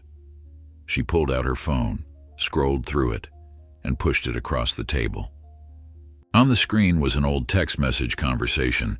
Catherine, how are you feeling today? Can I bring you anything? Elizabeth, they're watching me, all the time, watching to see if I hurt her. Catherine, no one thinks you would hurt Olivia. They just want to help. Elizabeth, I can't do this. I'm not meant to be a mother. Richard won't listen. Maybe she would be better off with someone else. Maya stared at the messages, her stomach churning. When was this? The day before you were taken, Catherine said quietly. I tried to talk to Richard that night, told him Elizabeth needed immediate professional help. He dismissed me, said I was overreacting. She took a deep breath. The next day, you were gone. The implication hung in the air between them. Maya voiced it. Are you suggesting that Richard somehow arranged my kidnapping? To protect Elizabeth from herself? Catherine shook her head. No, not exactly. I don't think Richard arranged anything. But I do think he created the conditions that made it possible, by ignoring the severity of Elizabeth's condition, by refusing professional intervention, by leaving his vulnerable wife and newborn daughter in a situation where someone like your nurse could see an opportunity. It was a terrible thought, that her kidnapping might have been preventable if Richard had only accepted help for his wife. Yet it didn't absolve Denise of responsibility for her actions. There's more, Catherine continued, her voice gentler now.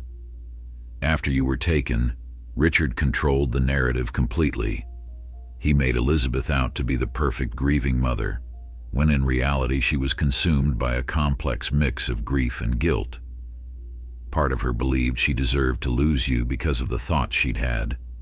Another part suspected she was somehow responsible, that she had done something to you during a blackout she couldn't remember.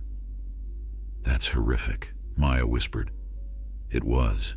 And instead of getting her the psychiatric help she desperately needed, Richard channeled everything into the search for you.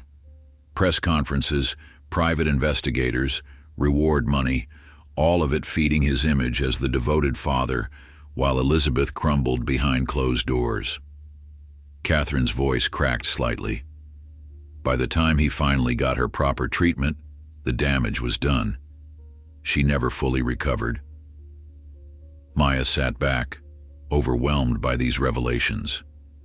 If what Catherine said was true, Richard had presented a sanitized version of events, one that cast him solely as a victim rather than someone whose actions, or inactions, had contributed to the tragedy. Why are you telling me this now? Maya asked. Because you deserve the whole truth, not just the parts Richard finds convenient, Catherine replied. And because I've watched him build his life and fortune on the foundation of this tragedy. The sympathy, the connections, the image of the devoted father searching endlessly for his lost child, it all helped create the Richard Harrington who exists today. She leaned forward, her expression earnest. I'm not saying he didn't love you, or that he didn't suffer when you were taken. He did. But there's a self-serving narrative he's constructed that omits his own culpability. And now that he's found you, I'm concerned about how he'll use you to further that narrative. Use me? Maya repeated, bristling at the implication. The long-lost daughter, miraculously restored to her rightful place, Catherine said. It's a powerful story. One that could wash away any lingering questions about his past actions, one that could solidify the Harrington legacy exactly as he wants it remembered. Maya struggled to process these new allegations. Richard had seemed genuine in his joy at finding her, in his desire to build a relationship. Was that all an act?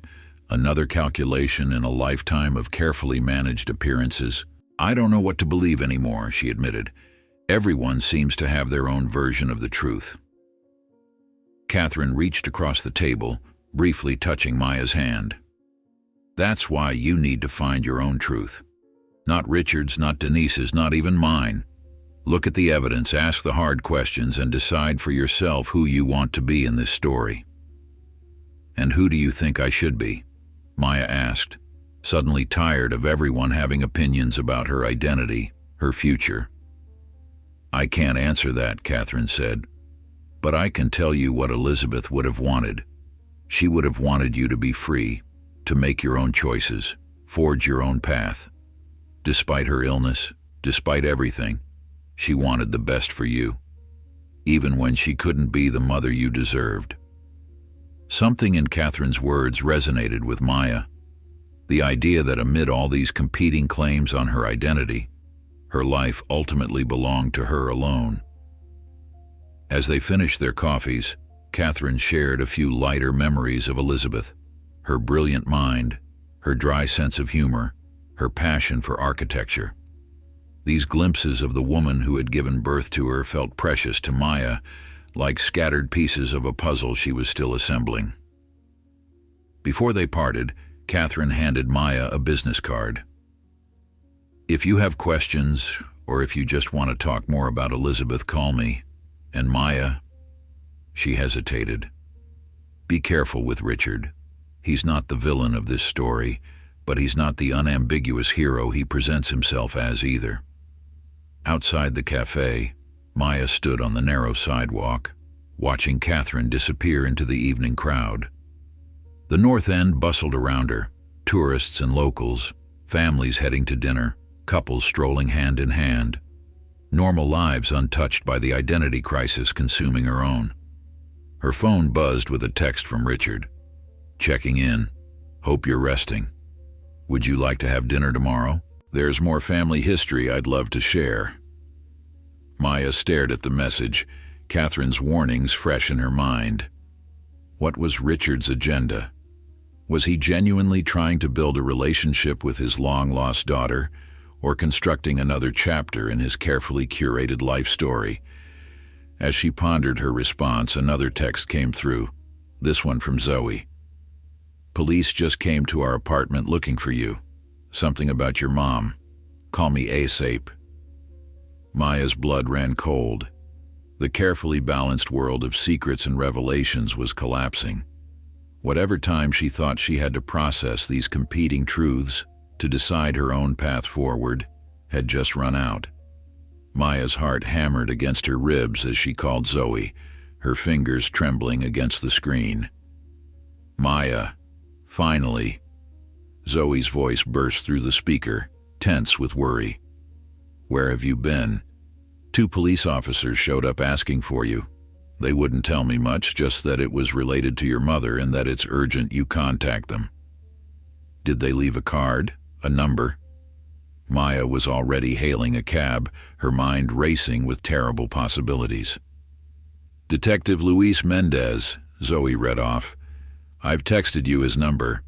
Maya, what's going on? You disappear for 2 days, then cops show up.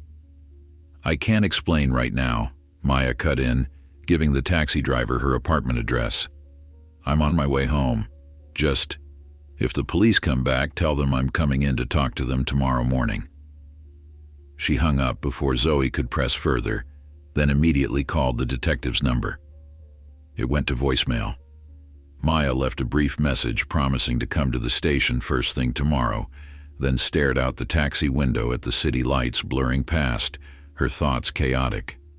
Had Richard gone to the police about Denise? He had mentioned legal proceedings, but implied that Maya would have input in that decision. Unless that had been a lie, another manipulation in what Catherine suggested was a lifetime of careful image management.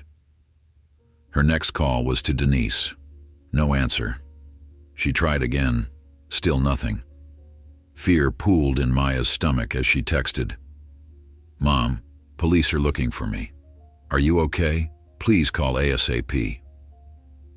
The use of mom was deliberate. Whatever Denise had done, whatever lies she had told, the emotional connection of 28 years couldn't be severed in a few days. As the taxi neared her apartment, Maya made one final call. Richard picked up on the second ring.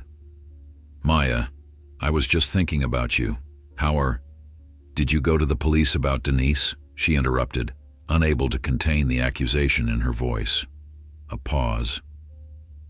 I see you've heard. You told me I would have a say in this, Maya said, her voice rising. You said we didn't have to make any decisions right away. That was before I understood the full situation, Richard replied, his tone maddeningly calm. Maya, Denise Johnson is a fugitive who committed a serious crime. The statute of limitations doesn't expire on kidnapping. Once I confirmed your identity, I had a legal and moral obligation to report what I knew. Without even talking to me first. The taxi pulled up to her building, but Maya remained in the back seat, unwilling to end this conversation. This affects my life too, Richard. My entire life. I understand you're upset, he said. But try to see this from my perspective. This woman stole you from your family, deprived you of your birthright, contributed to your mother's death. That's not the whole story, is it? Maya challenged, Catherine's revelations fresh in her mind. You left out the part where doctors wanted Elizabeth hospitalized for severe postpartum depression or psychosis, and you refused. You left out that you prioritized your image over her mental health. The silence that followed was heavy. When Richard spoke again, his voice had hardened. I see you've been talking to Catherine Morris. Yes. Catherine has always had a skewed perspective on what happened, he said dismissively. She blames me for Elizabeth's illness because it's easier than accepting that sometimes there are no villains in a tragedy, just victims. Was Elizabeth a victim of her illness or of your refusal to get her proper help? Maya pressed. You weren't there, Richard snapped, the first crack in his composed facade. You don't know what it was like. I made the best decisions I could with the information I had at the time, and none of it, justifies what Denise Johnson did. Maya couldn't argue with that last point. Whatever Richard's failings, they didn't excuse kidnapping. So what happens now? Have they arrested her? Richard's voice softened slightly. Not yet. They want to speak with you first. Get your statement about what Denise told you. That's standard procedure. And if I don't want to give a statement? If I don't want to testify against the woman who raised me? Maya, Richard sighed. I understand your conflicted feelings. But this isn't just about you and Denise. It's about justice for Elizabeth, for me, for our entire family who suffered for 28 years. The driver cleared his throat, reminding Maya she was still sitting in a running taxi. I have to go, she said. But this conversation isn't over, Richard. Of course not, he agreed quickly. Come to my apartment tomorrow after you speak with the detectives. We can talk more then. Maya ended the call without promising anything and paid the driver. Her apartment building looked exactly as it always had, the slightly peeling paint on the front door, the flickering hallway light that the landlord never fixed, the faint smell of curry from the neighbor's cooking. Yet it felt different now, like a movie set rather than her actual home. Zoe was waiting inside, pacing the small living room. She rushed forward when Maya entered, enveloping her in a tight hug. You scared the hell out of me, Zoe said. 2 days of cryptic texts, then cops? What is going on? Maya sank onto their worn sofa, suddenly exhausted. My life is imploding. That's what's going on. Over the next hour, Maya told Zoe everything, finding her photograph in Richard Harrington's mansion, discovering her true identity, confronting Denise, meeting Catherine. Zoe listened with wide eyes, interjecting occasional disbelieving exclamations, but mostly letting Maya talk. Holy shit, Zoe said when Maya finally finished. This is like Lifetime movie level insane. Maya gave a humorless laugh. Tell me about it. So what are you going to do? Zoe asked, handing Maya a glass of wine she'd poured midway through the story. About the police, I mean. I don't know, Maya admitted, taking a long sip. Legally, Denise committed a crime, a serious one. There's no getting around that. But she's your mom, Zoe said simply. The only mom you've ever known. Yeah. Maya stared into her wine glass, watching the burgundy liquid catch the light. And she did it because she thought Elizabeth didn't want me, that I would be better off with her. But from what that Catherine woman said, Elizabeth was seriously ill, Zoe pointed out. She might have said things she didn't mean. Exactly. So whose version of events do I believe? Richard's, where Elizabeth was a perfect mother temporarily affected by baby blues? Catherine's, where Richard's pride prevented Elizabeth from getting the help she needed? Or Denise's, where she truly believed she was rescuing an unwanted child? Zoe squeezed Maya's hand. Maybe they're all partly true. People see what they want to see, especially in difficult situations. That doesn't help me decide what to do tomorrow, Maya sighed.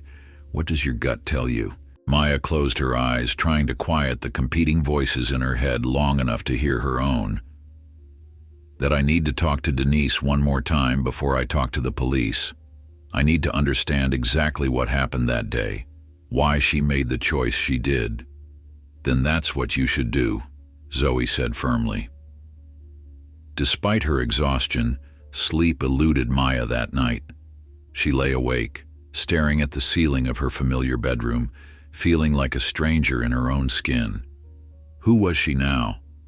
Maya Johnson, daughter of Denise, raised in modest circumstances but with genuine love, or Olivia Harrington, biological daughter of Richard and Elizabeth, heiress to a fortune but deprived of her birthright for 28 years. The answer that kept coming back to her was both, and neither.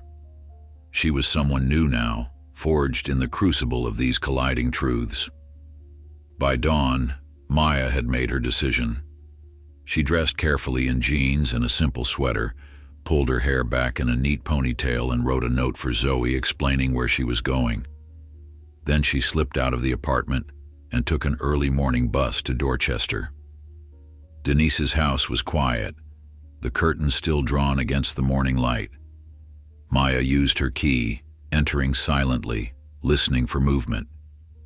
"Mom?" she called softly. "It's me."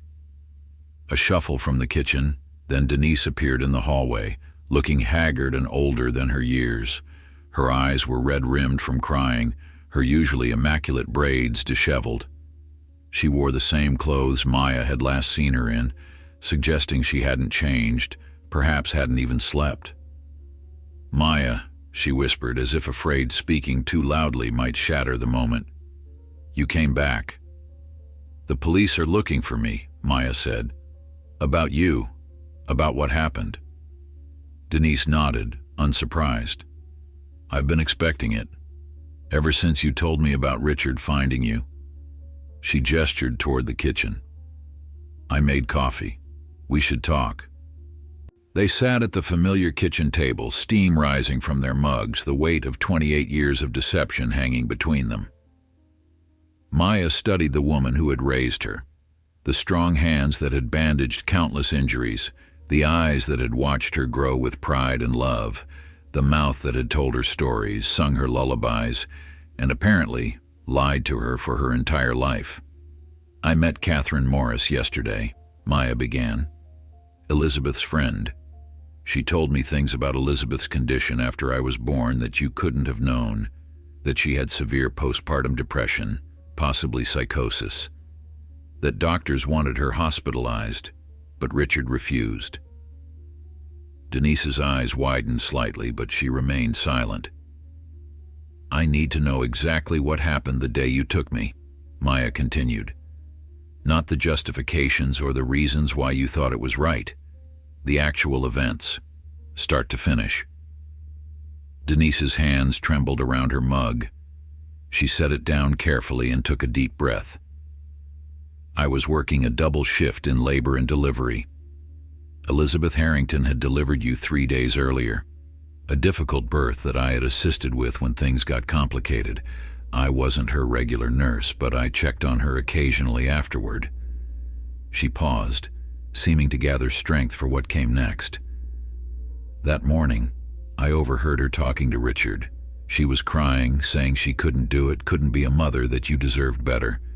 He was dismissing her concerns, telling her it was just hormones, that she'd feel differently in a few days.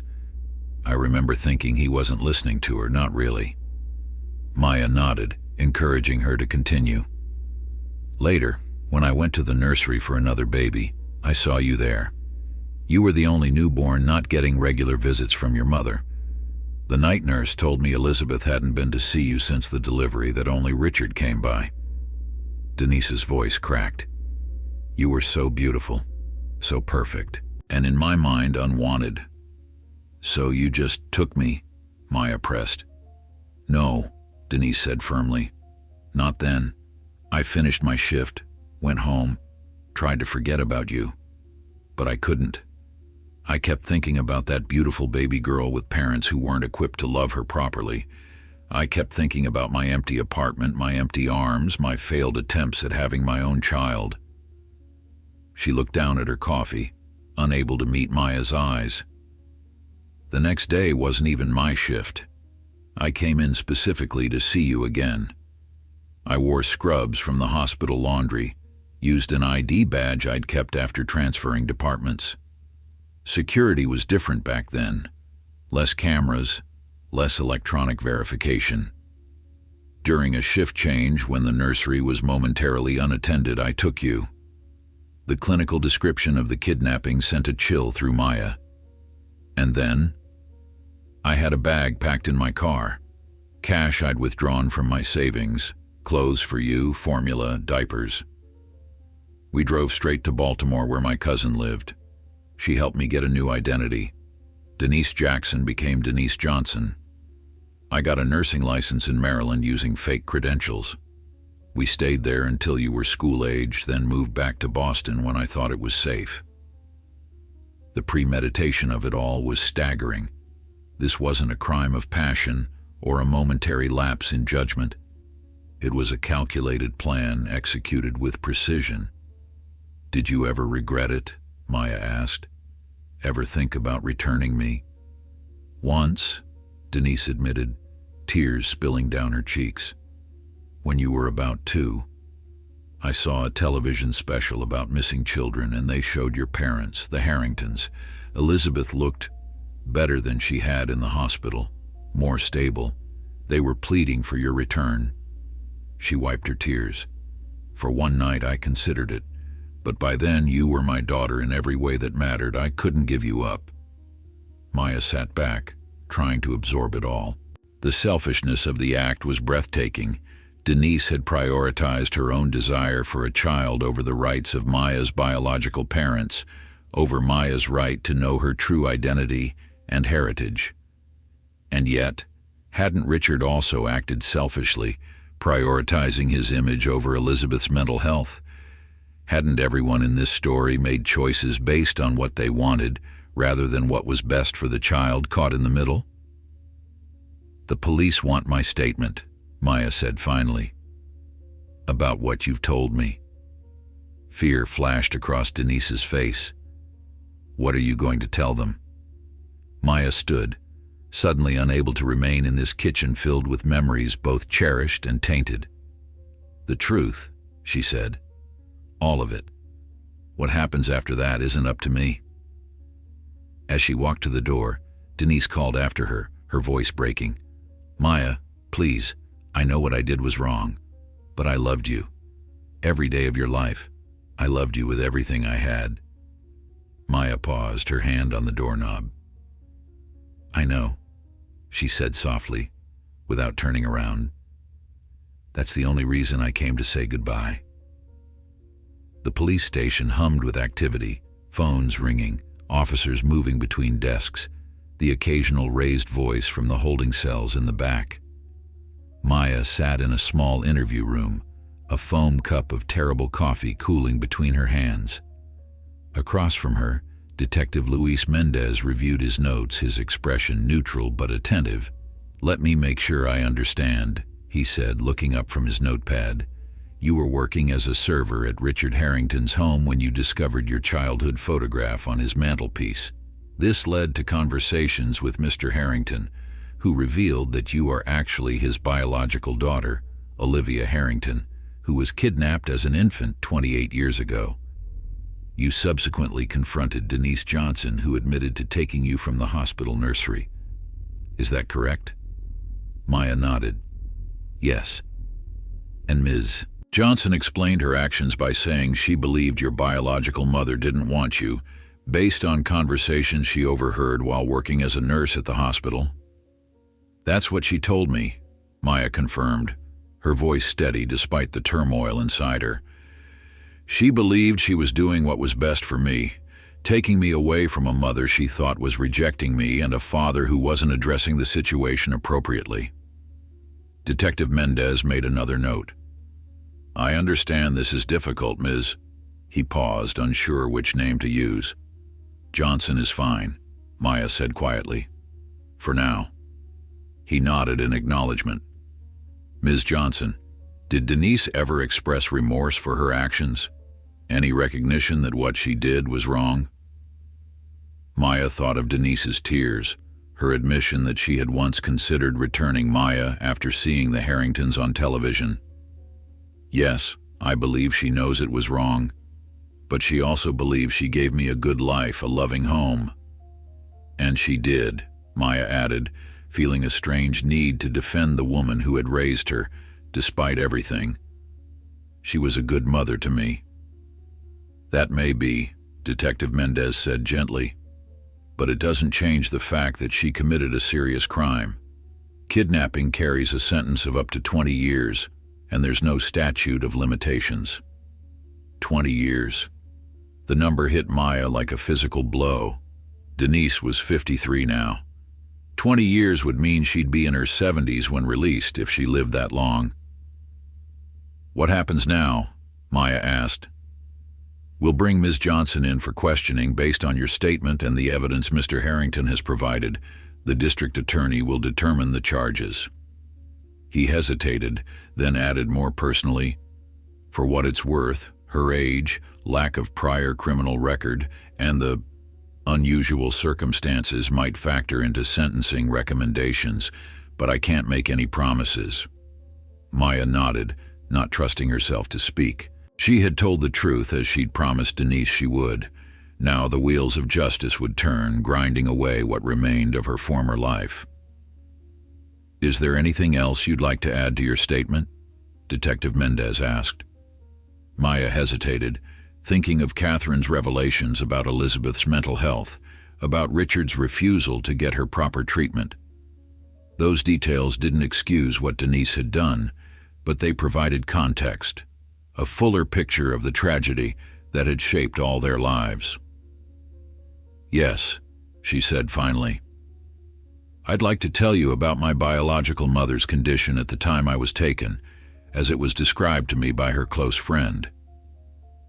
For the next 20 minutes, Maya shared Catherine's account of Elizabeth's severe postpartum depression, the doctor's recommendation for hospitalization, and Richard's refusal. Detective Mendez listened attentively, making occasional notes. "Thank you for this additional information," he said when she finished. "It helps us understand the full circumstances, even if it doesn't change the legal facts of the case."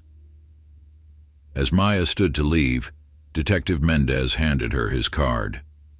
"If you think of anything else or if you need any kind of support during this process, please call me directly.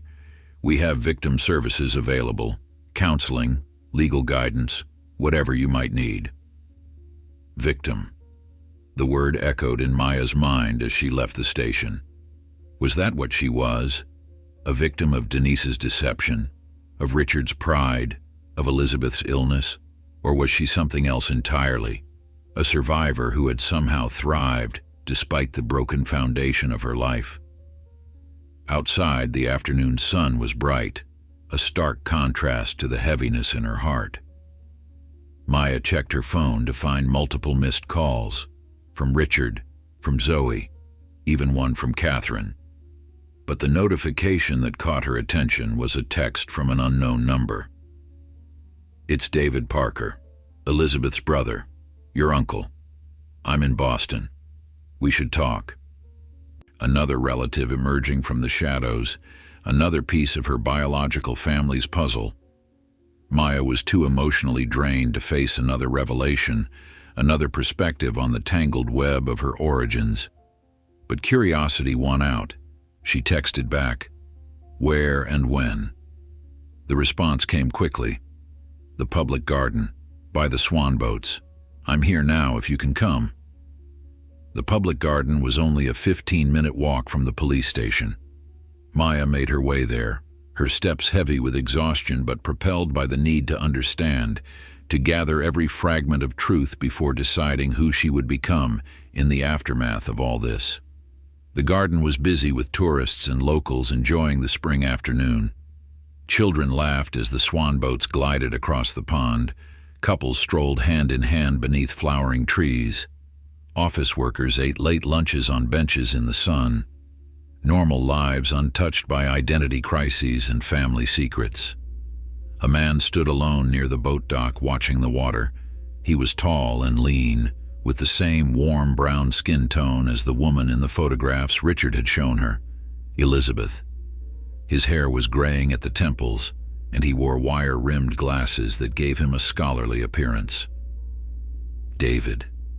Maya approached cautiously. He turned, and his face registered shock that quickly melted into wonder. "My God," he whispered. "You look just like her." Like Elizabeth.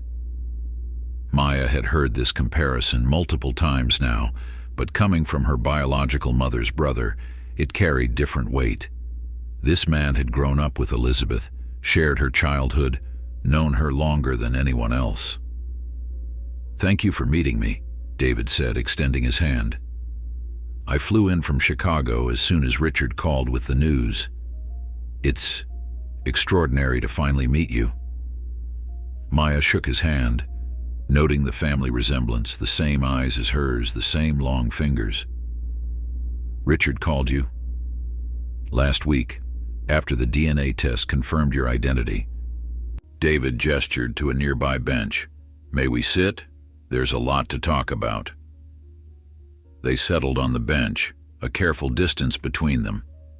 David seemed to struggle with where to begin, his hands fidgeting slightly in his lap. "Richard has told me some of what happened," Maya prompted. "About the kidnapping, about Elizabeth's difficulties after I was born. I've also spoken with Catherine Morris, who had a different perspective on events." David's expression tightened at the mention of Catherine. "I'm sure she did. Catherine and Richard never saw eye to eye, especially after Elizabeth's death. She said Richard refused to get Elizabeth proper psychiatric treatment," Maya said directly. "That doctors recommended hospitalization, but he was concerned about appearances." David sighed deeply. "It's more complicated than that.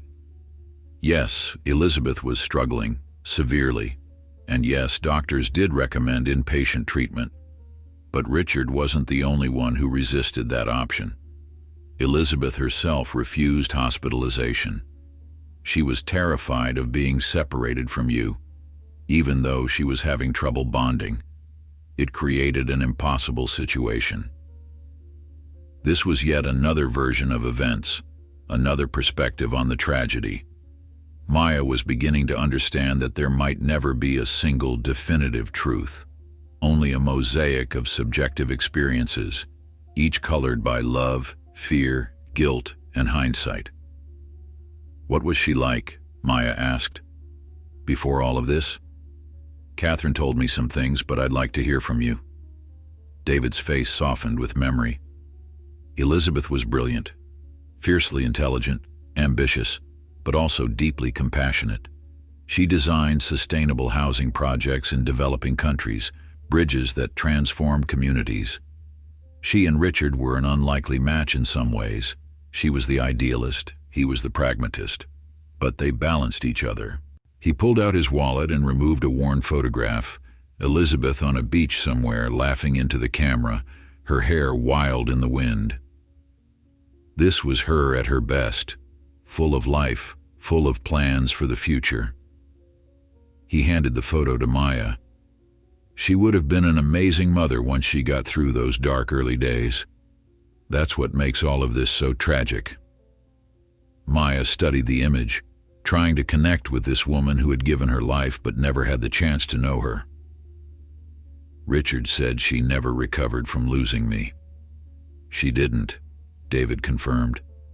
"The kidnapping broke something in her that never fully healed. The not knowing was the worst part. Were you alive? Were you safe? Were you loved? Those questions haunted her until the day she died." His voice caught on the last words, and Maya realized he was fighting back tears. This wasn't just her tragedy or Richard's or Elizabeth's. It had rippled through an entire family, leaving grief and unanswered questions in its wake. "I'm sorry," she said softly, unsure what else to offer. David composed himself. "Don't be. None of this was your fault. You're as much a victim in this as anyone." He hesitated, then added, "Maybe more so. At least we all knew who we were." The observation struck Maya deeply. That was the heart of her struggle now, knowing who she was, who she wanted to be in the aftermath of these revelations. "I gave a statement to the police today," she said, "about Denise, about what she did." David nodded solemnly. "Richard mentioned that was happening. How do you feel about it?" It was a surprisingly thoughtful question, not assuming her feelings, not telling her how she should feel, just asking. "Torn," Maya admitted. "Denise did something terrible, something inexcusable, but she also loved me, raised me well, gave me a good life. The thought of her in prison—" She shook her head, unable to complete the thought. "The woman who raised you and the woman who kidnapped you are the same person," David said gently. "Both realities exist simultaneously. It's natural to feel conflicted." They sat in silence for a moment, watching a family board one of the swan boats, parents lifting a laughing toddler carefully onto the vessel.